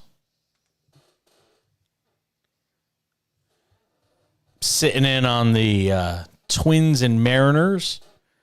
Mariners in danger of losing another one tonight. They trail 4-3 in the ninth. We're going to switch over to that here in Studio J momentarily. In this hour of the show, the 2-for-1, you'll hear from our friend Kurt Heelan of Pro Basketball Talk at NBCSports.com. Get some thoughts with him. Is that the only game left going tonight? Yeah, the only game left. Only game left is the Mariners and the Twins for the. Feels like that's been the case. They must be the late starter every night, because it feels like that game has been the one that's been going every night in the final hour of the show, the last one going. So we'll keep tabs on that. 4-3, I believe it's top of the ninth in Seattle. We'll let you know what's going on there. Another night in baseball, and, the Orioles continue to show you just how resilient they are. Lost the first couple of games against the Dodgers. And tonight, they bounce back again. And they make a trade. We have not mentioned that on the show today. Because it's a relatively minor move. But it again, much like when the Rangers went and got Aroldis Chapman well in advance of the All-Star break. They went and traded for the Royals reliever, former Yankee reliever, former Cubs reliever, former Cincinnati Red, hard-throwing Aroldis Chapman. The Rangers signaled pretty early that they're in it to win it, as Randy Jackson would say. What up, dog? And the Orioles, rather, have basically done the same thing, saying, we're in it to win it. And it's a relatively minor move, but it's a move nonetheless, and it's something that should get people's attention that Baltimore is not going to be docile here at the trade deadline. They're gonna try to improve this team and give them. I don't think they're gonna go make the big splashy move, even though they have the prospects to do it. But they're gonna make moves. They go and get a pitcher from the A's, who is, granted, had some struggles this year. Shintaro Fujinami will be coming over to the Orioles. Shintaro Fujinami, 29 years old, first major league season after playing for Henshin in Japan's Nippon Professional Baseball from 2013 to 2012. 34 appearances, 7 starts at the A's. He's 5-8. An ERA of 8.5 and 49 1/3 innings. Most recently, he pitched against the Red Sox, gave up a hit in 1 inning of scoreless relief. In exchange, the A's get minor league left-hander Easton Lucas, who's yet to make his big league debut. 21 relief appearances between AA Bowie and AAA Norfolk this season. He went 1-0 with a 2.93 ERA. Oakland made the deal after beating the Red Sox 6-5 on Wednesday. Took 2 of 3 in that series. Baltimore wins tonight. They beat the Dodgers 8-5. And again, after losing 2 to the Dodgers, you might start to wonder, is this where the wheels start to fall off? Nope, it isn't. They just keep finding ways to win. Gunnar Henderson tonight, another home run, his 15th of the year. Aaron Hicks, couple of hits, an RBI. Jordan Westberg, who they brought up before the All-Star break, one of their top prospects. Another RBI. Here's the thing about the Orioles that's scary. So far, all these prospects, all these big draft picks, they're all hitting.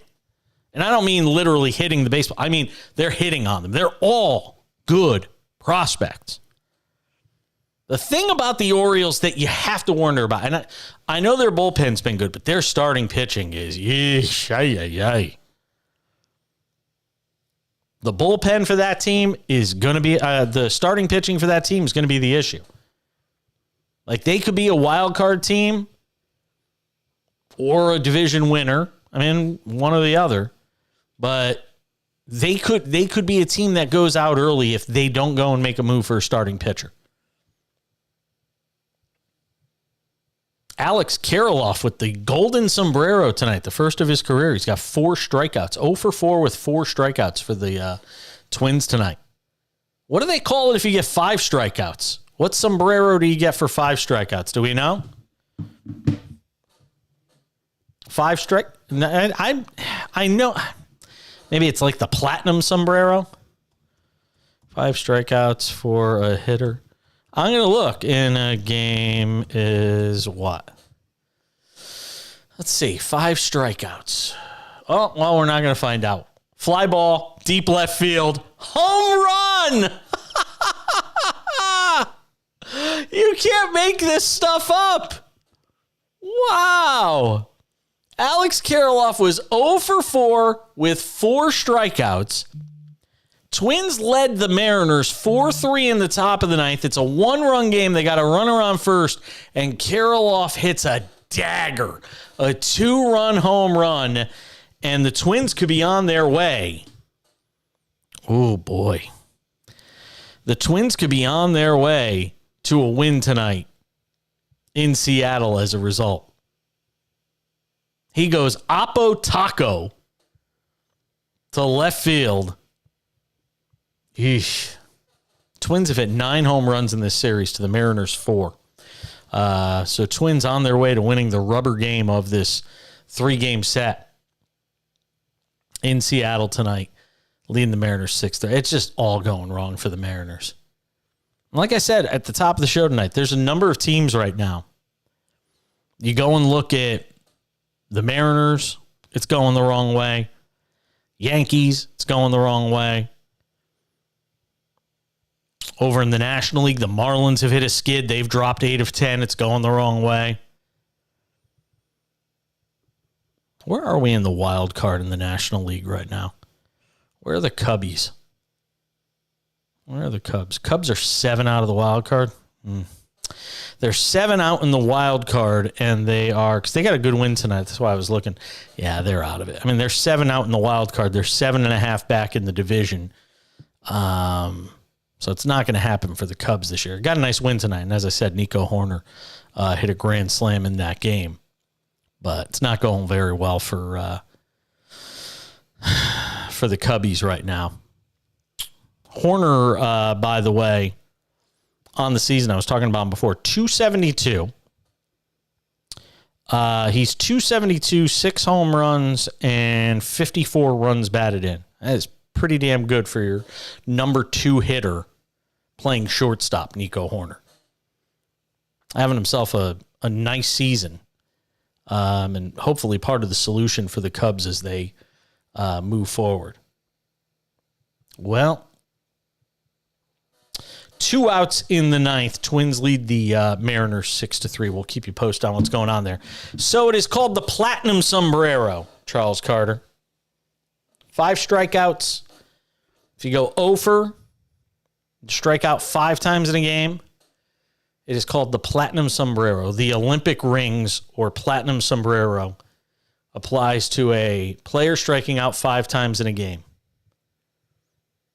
The term was coined by pitcher Mike Flanagan after teammate Sam Horn of the Baltimore Orioles turned the trick in an extra inning game in 1991. He struck out 5 times in a game. Sam Horn was one of those all-or-nothing baseball players. He was Joey Gallo before it was cool to be Joey Gallo.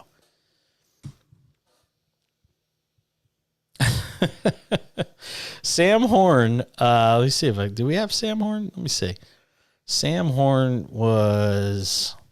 he played for the Orioles. Wow, he only had 62 home runs in his career. It felt like a lot more than that. He had his best year in the bigs. He went 233, 23 home runs, 61 RBIs. If you remember who Sam Horn is, bless your heart, you are a diehard baseball fan. If you can remember who Sam Horn is. I mentioned the Marlins before. They lost again tonight. Mets got to win. Again, though, You're talking about a long way between them and the wild card. 7 back in the wild card. I'm telling you, the Mets and Yankees may both miss the postseason this year. It's a real possibility. Mets and Yankees might both miss the postseason this season. All right, coming up in a couple of minutes, story that just keeps getting worse at Northwestern. And I mean, you just wonder, the more they keep digging and the more they keep sort of, peeling this onion, the worse it gets as it relates to the situation right now at Northwestern. First, it was the football coach. Then it was the baseball coach. And now what they're finding, well, you just got to wonder what the state of the athletic department ultimately is when it comes to Northwestern. We'll get to that coming up in a couple of minutes. You want to talk to us? 800-224-2004. That's the phone number, 800-224-2004. You want to text the show? 888-670-8549. 888-670-8549. Back with more of the Cash In on this Wednesday/Thursday. I'm Jason Page. This is SportsMap Radio.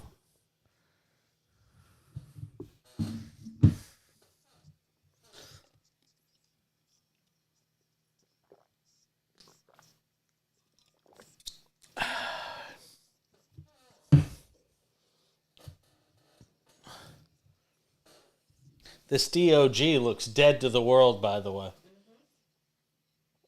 I think the house hunting today was a little much for him. 14. What'd you say? I said he's so 14. Yeah, he's done.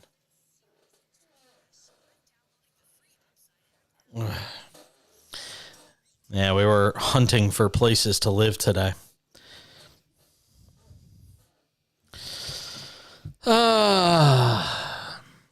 We know where we'd like to live, but it's expensive, man.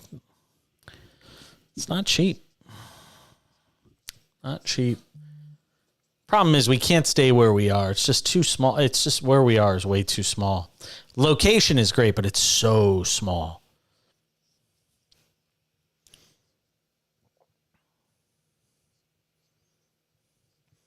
How much is like a good one bedroom in Houston? Yeah, of course. What's the high end?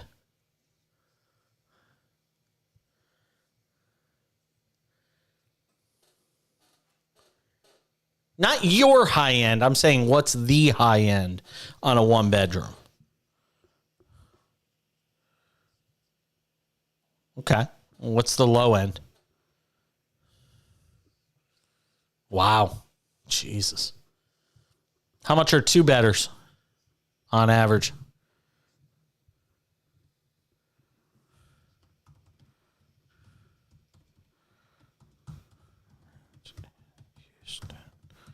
Let's see, average two-bedroom apartment in Houston. I'm just looking it up online.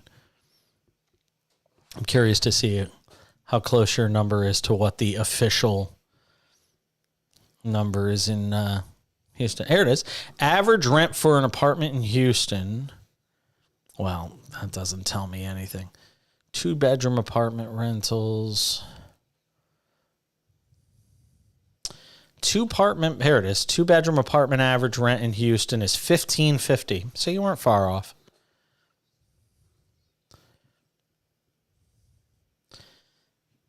Three-bedroom average price is $1,800. Jesus, we should live in Houston. Three-bedroom apartment in Houston, the average price is $1,800. Two-bedroom average is $1,500. Yeah, one bedroom is $1,215.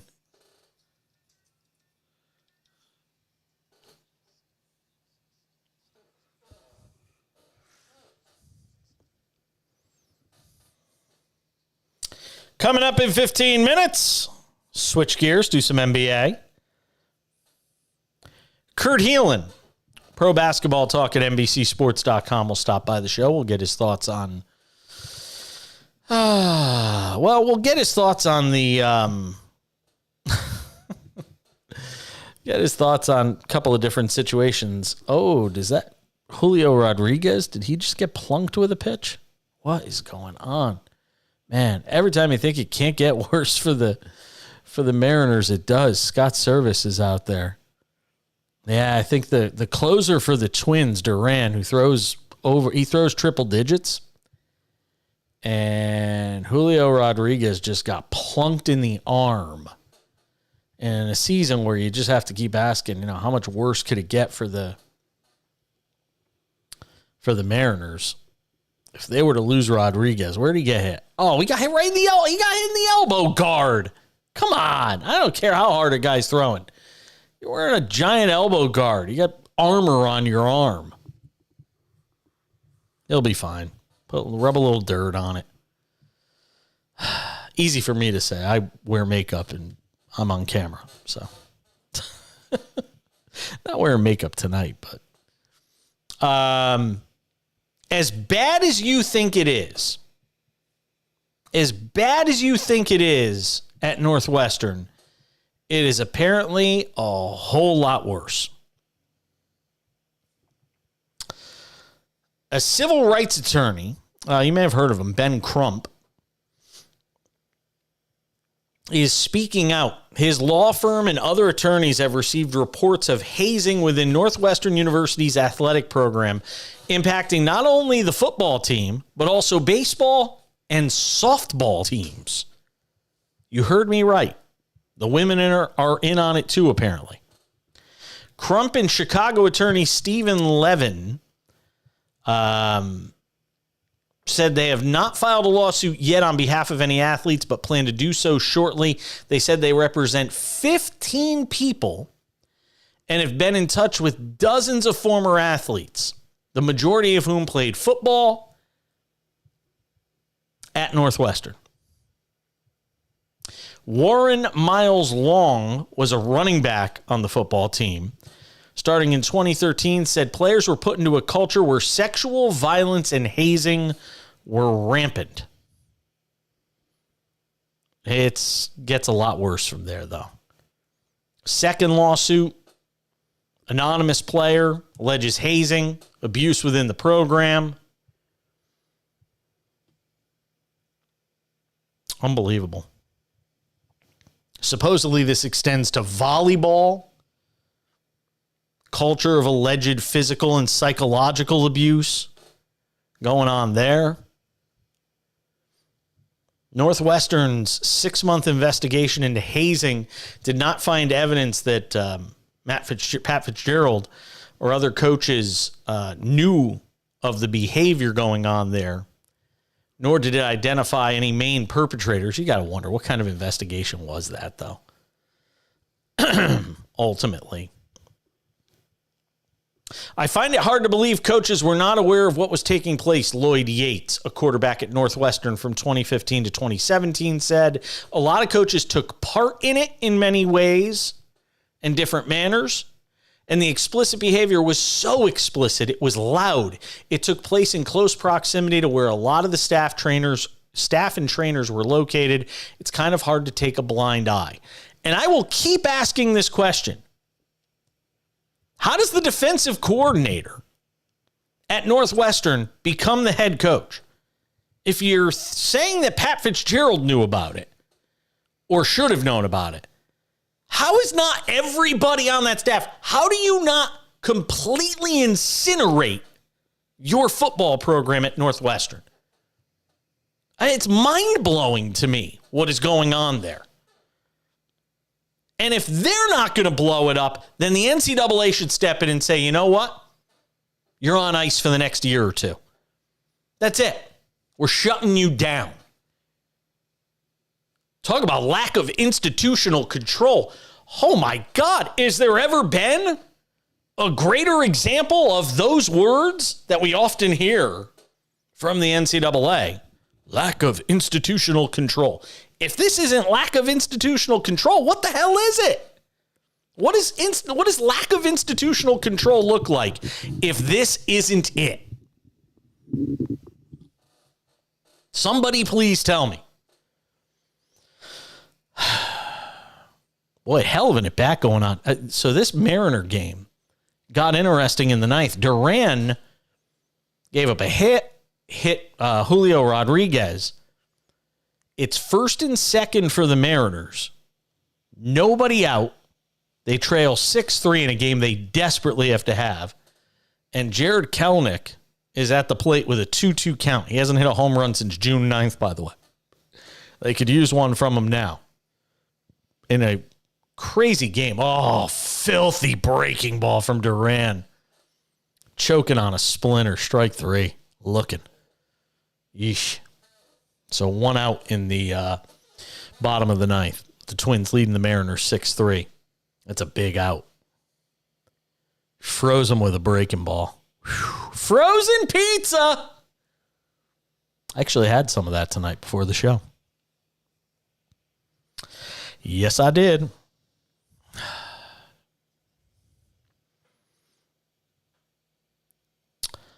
I have had pizza cold, but I would say I would tend to 90% of the time I will heat my pizza up. Yeah, 90% of the time I'll heat it up. Dipping sauce? No. Dipping sauce? Who dips their pizza in sauce? That's sacrilege. Why would you violate the sanctity of the pizza by dipping it in something? No. Oh, hell to the no. No. By the way, credit to James in Detroit, Michigan, listening to the show tonight. Hello, Detroit. He says, Jason, it's a 4-game series between the Twins and Mariners. They play again tomorrow afternoon, 12:40 locally in Seattle. Look at that. James in Detroit keeping me honest. Wow. He gets an assistant producer credit tonight for that one. Thank you, James. Appreciate that. All right, so 2 outs, runners at second and third, and Mike Ford, who has home run power. Boy, if Duran makes a mistake, Mike Ford could hit it out of the park. But Mariners down to their last strike. If they lose, they will have dropped 2 of the first 3 in this series because there is a 4th game tomorrow, apparently, which I did not know about. Oh, Ford swinging from the hit. Boy, it's like Duran knows exactly what Mike Ford is up there trying to do. He came up to the plate. He threw him back-to-back breaking balls in the dirt that Ford had no chance of hitting. And if I were Duran, I'd throw him another breaking ball. I'd bounce it in front of the plate again.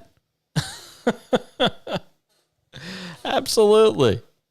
You watch. He's going to throw him another breaking ball. Oh, no. He went, wow. You ready for this? 104 miles per hour up in the zone to strike out Ford and end the game. He threw it 100. That's got to be the fastest pitch recorded this year by far.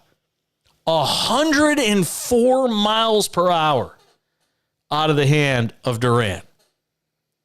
Ball game over. Twins win 6-3. And another long night for for Mariners fans.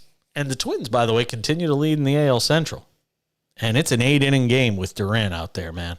104 miles per hour on the final pitch. Whew. Can't teach that.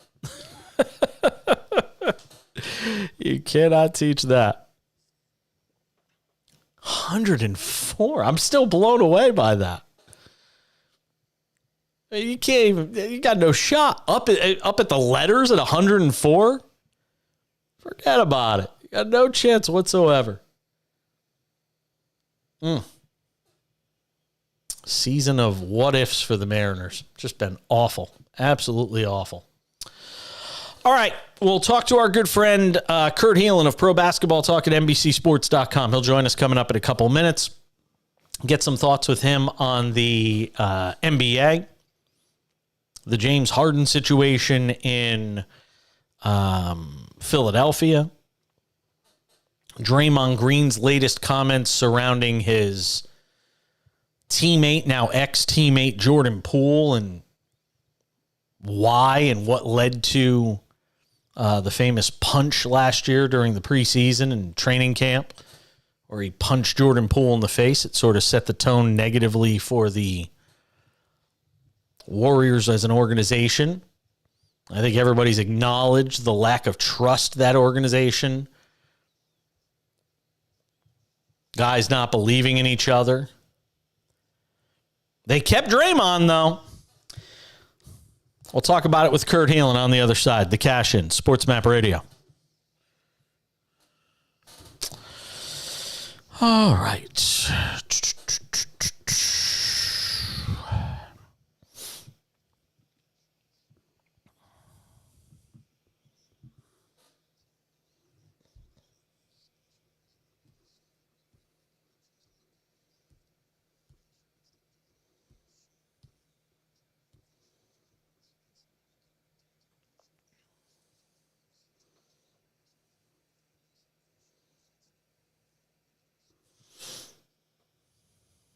No worries.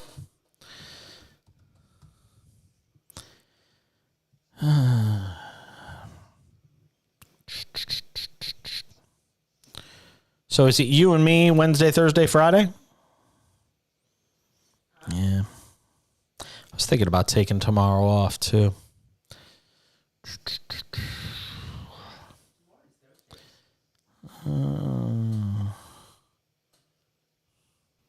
Good to be hanging out with you tonight. Actually, did I tell I'm lying. It's not good. Did I tell There's nothing Craig good about it. Tomorrow off already? There's nothing good about it. The Yankees have taken all the joy out of this job for me. Yeah, that would definitely be nice. The Yankees have taken all the joy out of this job. I am off tomorrow night. I'm going to try and shake it off for this conversation with Kurt Heelan of Pro Basketball Talk at NBCSports.com, who joins us on the show. Can I tell you what else? I'm off tomorrow night. It doesn't anger me to the degree that the Yankees anger me through Thursday. But this Draymond Green stuff really pisses me off. And I'm not back until August 8th. I don't want to hear Draymond talk. I don't just punt somebody. No, I saw the video. I don't care what said. I don't care if it was a Yo Mama's so fat joke. I don't care. You don't punch your teammate in the face. You just don't. And to sit there and try and rationalize it further, just let it go, dude. Yeah. First off, I guess you didn't hear the rumor that Draymond's getting a job in the Yankees front office then? No, it's funny. I wrote pretty much the same thing today when I wrote about this, which is this whole thing is tired. And Poole handled it well. Poole gets traded, Good to be hanging out with you tonight. I'm lying. It's not good. There's nothing good about it. There's nothing good about it. The Yankees have taken all the joy out of this job for me. The Yankees have taken all the joy out of this job. I'm going to try and shake it off for this conversation with Kurt Heelan of Pro Basketball Talk at NBCSports.com, who joins us on the show. Can I tell you what else? It doesn't end. Good to be hanging out with you tonight. I'm lying.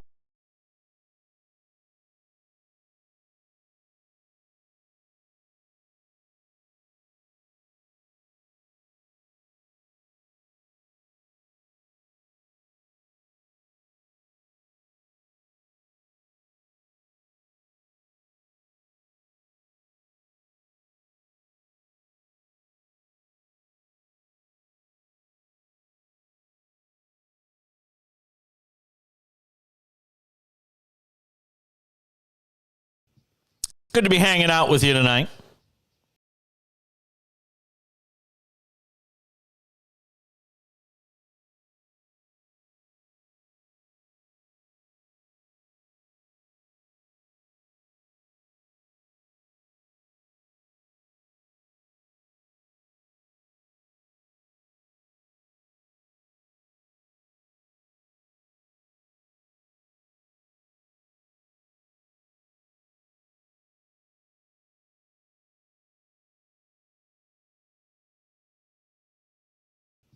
Good to be hanging out with you tonight. I'm lying. It's not good. There's nothing good about it. There's nothing good about it. The Yankees have taken all the joy out of this job for me. The Yankees have taken all the joy out of this job. I'm going to try and shake it off for this conversation with Kurt Heelan of Pro Basketball Talk at NBCSports.com, who joins us on the show. Can I tell you what else? It doesn't anger me that the Yankees anger me right now, but this Draymond Green stuff really pisses me off. It's like, I don't want to hear Draymond talk about, I don't just punch somebody. No, I saw the video. I don't care what he said. I don't care if it was a yo mama's so fat joke. I don't care. You don't punch your teammate in the face. You just don't. And to sit there and try and rationalize it further, just let it go, dude. Yeah. First off, I guess you didn't hear the rumor that Draymond's getting a job in the Yankees front office then? No, it's funny. I wrote pretty much the same thing today when I wrote about this, which is this whole thing is tired. And Poole handled it well. Poole gets traded, the Warriors made their choice. They're sticking with they're sticking with their core guy. They're sticking with Draymond. They trade Poole. Poole gets asked about it by the Washington media when he gets introduced back there, and he's just kind of blows it off. Like, you know what? I'm close with other guys, and I learned a lot there. And changed the topic and just didn't inflame anything. Just, I'm ready to move on. I'm here. I want to win here. Let's move on. Draymond just cannot drop it. Just cannot let it go. And I'm tired of it too. And I'm with you. I'm like, hey, if you want to tell me if you think he broke some sort of code with what he said and you need to, then tell us what he said. Otherwise, shut up and don't talk about it anymore. I'm done. I don't care. The team chose him. You don't need any more. I mean, if that's not enough for you, there's a problem with you. The wiring up there is not quite right. The team chose you. You got your stupid contract, which I think is insane for a guy at the end of his career. Whatever, though, we've talked ad nauseum about the Warriors and their approach to this season, trying to make one more run with this group and adding Chris Paul and all of that stuff. And I keep saying one last run. I really should say one last fast walk up the court when you guys get guys like Draymond and Chris Paul, on the back end of their careers. Like I said, I can't imagine. I mean, even the Warriors as an organization have to be sitting there going, you know what, man, just move on. Just move on. I don't get it. There are ways to answer that question without answering that question and moving on. And by the way, Pat Bev's a buddy and of yours. You're on his podcast. You say, man, don't bring up the Poole thing or give me an out. Look, there's ways to make that go away where Pat Bev can ask the question and you don't have to answer it, right? Because Poole pretty much just did the same thing. Exactly. Just move on. If you're not, look. It's not quite a year ago, but I'm done with it. I just don't have the energy to talk about it anymore. I'm not with you, but in general, just this is a silly conversation at this point. James Harden or Damian Lillard, which one gets traded first?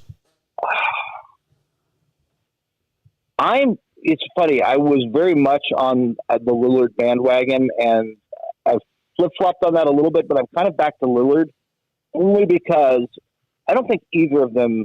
Look, it's September. If you're waiting for something to happen out there, pour yourself a drink, get your feet up, get comfortable. It's going to be a Donovan Mitchell special a few weeks before training camp. But I think it's going to be Lillard, and I think it's going to be Lillard simply because they can't bring him to camp. Not that he's going to be disruptive. Not that he would. That's not who he is. With Scoot Henderson and Shaedon Sharpe and everybody they've got there, it's just time to turn the page. And they need to trade him, send him to Miami, get back, get a third team involved, get whatever you can, get the best deal you can, do all your posturing now, get the best deal you can, and move on. It is time to go to the Scoot Henderson era and you're ultimately going to send Dame to Miami anyway, because I don't think anybody else is stepping. The only other teams coming in with offers that I heard in Vegas were lowball. They were like, well, if Miami's only offering this, we're not going to go higher than that.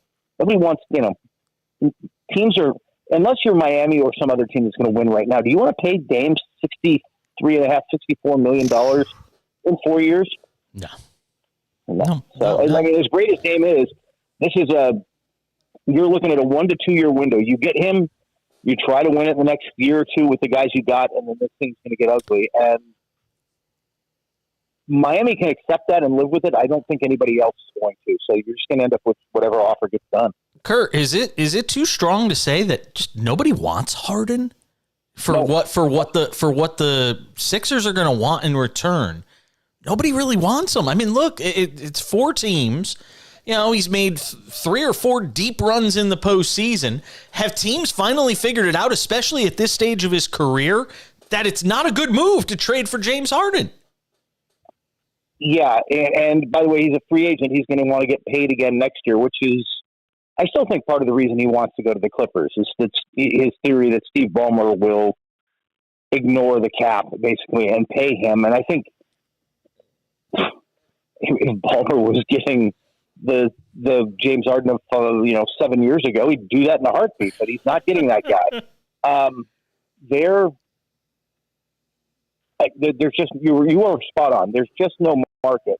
And that's why the Clippers offer is so bad right now. The Clippers are not putting Terrence Mann in the early offers. They don't have to. And there's just nothing out there.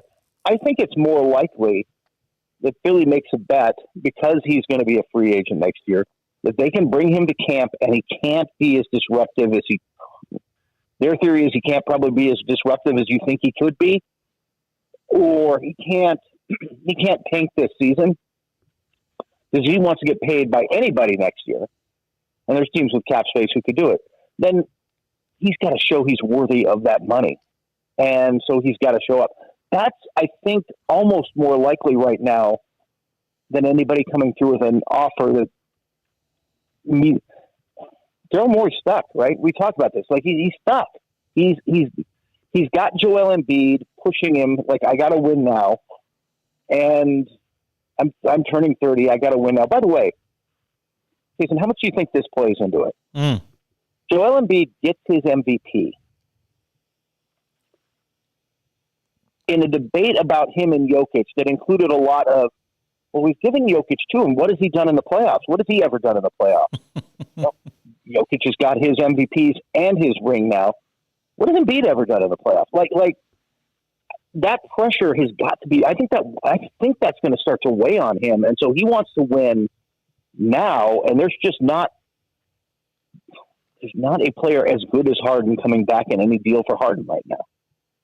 Talking with Kurt Hanlon, NBA writer, NBCSports.com, pro basketball talk at NBCSports.com is where you could find his work.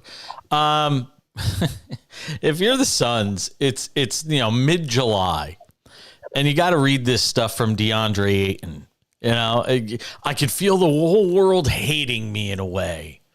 I'm the guy a lot of people point at, and I see it and feel it, but mainly what I've been working on 5 to 6 days a week since we've lost, just motivating myself to change the narrative of what people think about me.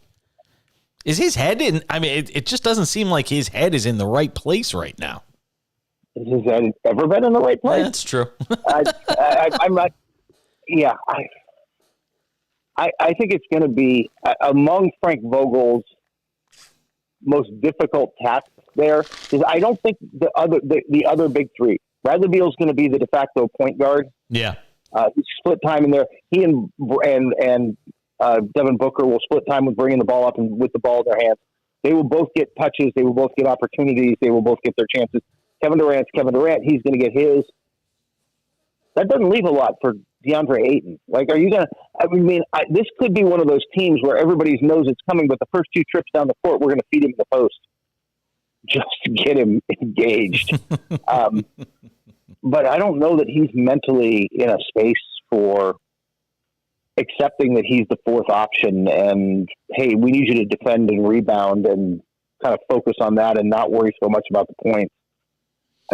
We'll see. I think that's going to be among Vogel's challenges this year. Getting Ayton to play his role, I think, is going to be one of the big ones. Yeah, I'd be shocked. I'd be shocked if he finished with that team. I'd be shocked if he finished the season with that team. I wouldn't be surprised. The frustration that was. I know that there was a lot of Monty Williams and DeAndre Ayton stuff out in public. I'll just tell you, that was not just Monty in that organization. And obviously Ishbia is there now and things, Yeah. there have been some changes, but the frustration level with Ayton wasn't just a Monty thing. Yeah. Kurt Heelan, Pro Basketball Talk at NBCSports.com is where you can find him. Thank you, my friend. Good to talk to you. We'll do it again soon. I look forward to it. Take care, buddy. Back on the other side, we told you about Northwestern. Not the only place where coaches are behaving badly. We'll tell you what I'm talking about next.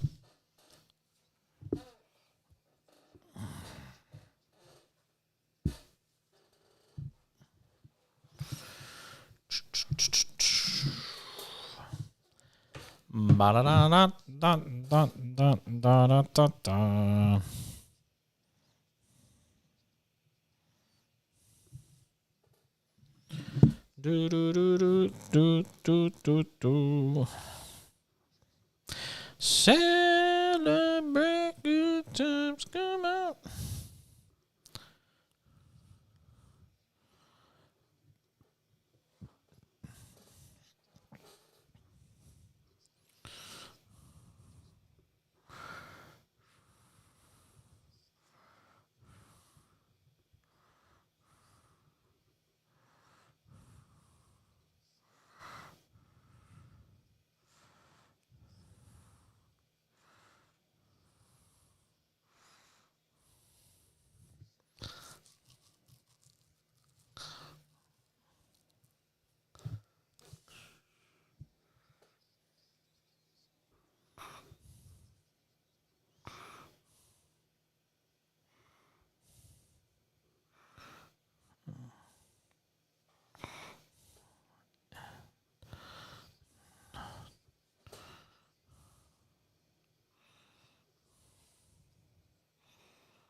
Look at the picture.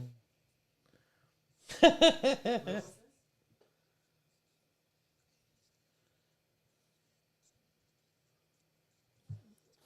think that was at the temporary hotel. Yeah. Yeah, extended stay. My eyes look really weird. Like the color of my eyes. Yeah.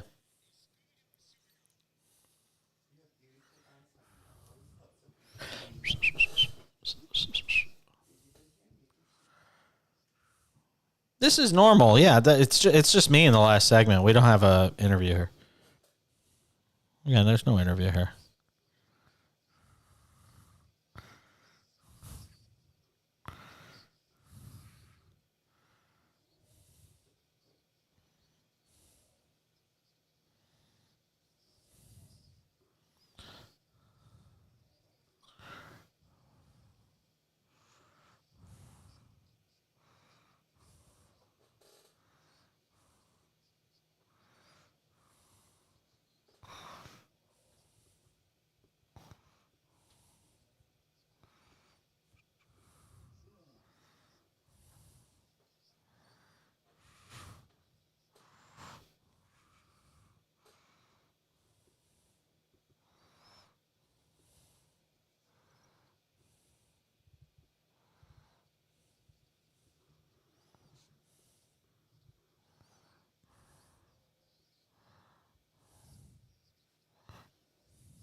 Programming note, we're off tomorrow night.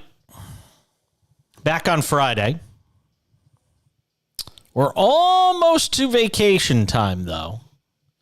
Next week, I will be on Monday through Thursday, and then I will be off Friday the 20. Oh boy. Friday, if I can find it. Next Friday, the 28th, I will be off, and I will not be back on the air until Tuesday, August 8th. As had a pre-planned trip. Going on a cruise to Alaska. Get to watch the glaciers melting in person. Right, Charles? Get to watch global warming in person.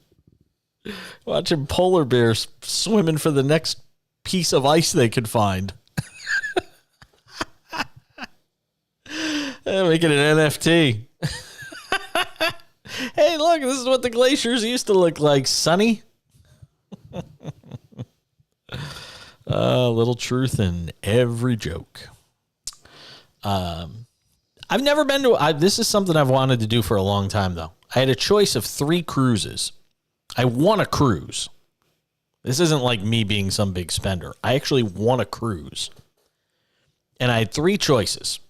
I had the Mexican Riviera, the Caribbean, or Alaska. And in my infinite wisdom, I decided to choose Alaska. So, and my husband's never been on a cruise. So I said, let's get you on your first cruise, and we'll make it to Alaska. So we got a cruise from Seattle, Washington to Alaska with a bunch of stops along the way. It's 1 week, Saturday to Saturday. But we've decided to drive from Southern California to Seattle.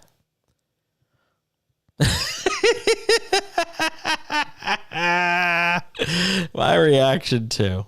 Yeah. Well, here's the deal. We have a dog. We have a good friend in Seattle who loves the dog and watched him for 3 months when I was in Singapore back in late 2019, early 2020. So I said, let's drive up. We'll drive with you, me, the dog. We'll drive up from Palm Springs, California to Seattle, which is an 18-hour drive. If you drive it straight through, it's 18 hours. We'll drive it straight up. We'll take the dog with us. We'll leave him with our friend Derek in Seattle, and then we'll go on the cruise. So I said, that's what we'll do. I like driving. See, me, I joke around, but I've driven cross country 5 times. So long drives are nothing to me. I mean, 18 hours is a walk in the park compared to driving 3,000 miles across the country. This is like 900 miles. I've driven 3,000 miles. So this is easy for me. And it'll get...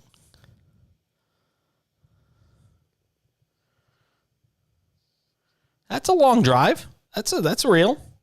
That's real. When I was 20 years old, I drove from Connecticut to North Dakota. That was the first long drive I ever did, and it was to take a radio job in Rugby, North Dakota. You can look it up on a map. KZZJ Radio in Rugby, North Dakota. You can look it up. That was one of the first radio jobs, full-time radio jobs I ever had. I was 20. And I drove cross-country from Connecticut to North Dakota. I did Connecticut to Chicago in one shot. One shot. And I think we got to North Dakota in like 3 days total, something like that. Yeah, it's good times. I love driving. I've always said I've said this on the air. If I got out of broadcasting tomorrow, if I just decided to delete all my social media, just pretend I never even existed, like that I was a public, personality, or whatever you want to say. If I decided tomorrow I was going to get away from all this and just drop it all tomorrow, I'd become a long haul trucker. Done. That would be the next thing I do in life. The last thing I do in life. It's not going to happen, but if I ever did get away from this, that's what I always said I would do. Long haul trucker. more men behaving badly at college institutions. The University of Vermont men's hockey coach, Todd Woodcroft, has been fired. The story on vtdigger.org. Of course it is. After a 4-month investigation, the university terminates Todd Woodcroft's employment on Tuesday, effective immediately and without compensation, after finding he sent inappropriate text messages to a student. The investigation by UVM's Office of Affirmative Action and Equal Opportunity began shortly after a complaint was filed on March 16th. A final report was completed Monday. The university terminated his employment Tuesday, effective immediately and without compensation. There were text messages sent by Coach Woodcroft that were in violation of the university policy around professional boundaries and relationships with students, and they made the determination it was no longer appropriate. The hell does that mean? It's one of the, and Vermont hockey is one of the top teams in the country. They've been to the NCAA championship tournament 6 times since the 1970s. Made it to the Frozen Four in 96 and 2009.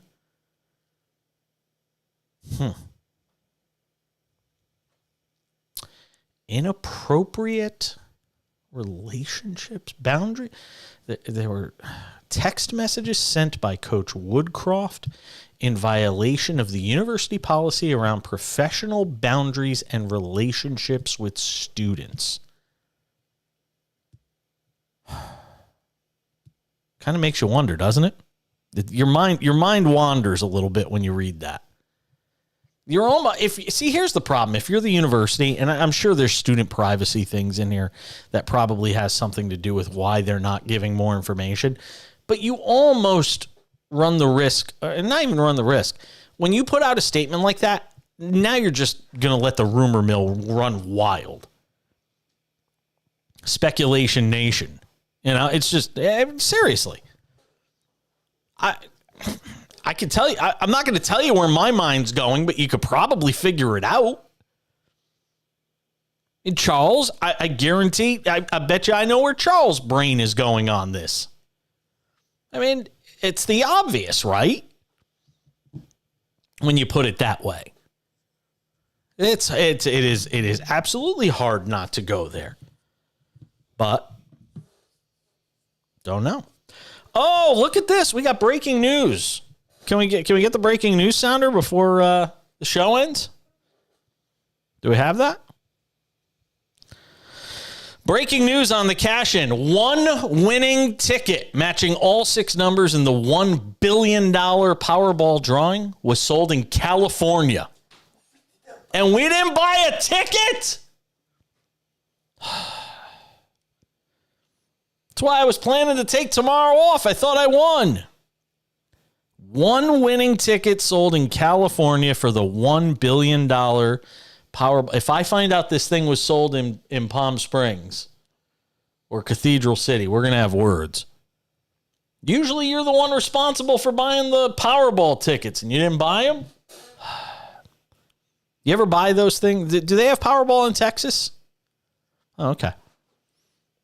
Do you buy it when it gets up to 1 billion? You forgot tonight. Yeah, you forgot, huh? Yeah, you forgot. One winning ticket, $1 billion. Oh, man. I could dream for a moment. I got 2 winning tickets in my wallet. I think they total about $7 in winnings. I just haven't cashed them in yet. All right, that's going to do it for us tonight. I am off tomorrow. We're back on Friday. You'll get VSiN programming tomorrow night in this time slot from 10 p.m. to 1 a.m. Eastern, 7 p.m. Pacific to 10 p.m. Pacific. Stay safe. I'll catch you back here on Friday, and then we're here next week, Monday through Thursday, before I go off for my one long, deserved vacation. before we get into the meat and potatoes of the sports year with football season, baseball postseason. Before you know it, it's NBA preseason and NHL preseason, and then we just do it all again.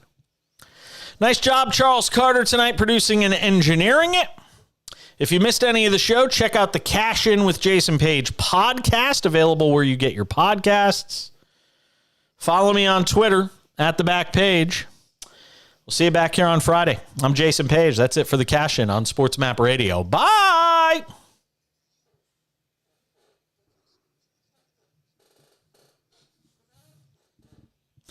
Have a good night, my man. I'll see you on Friday. Thanks. All right, bye.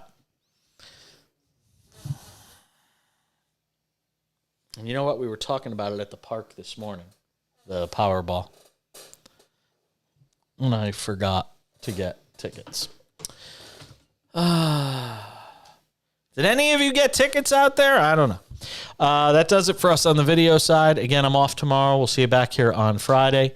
Have yourselves a great night, and stay safe out there. Let's try to stay cool, too. I know it's still hot in a lot of the country. We'll catch you back here on Friday. Have a great night.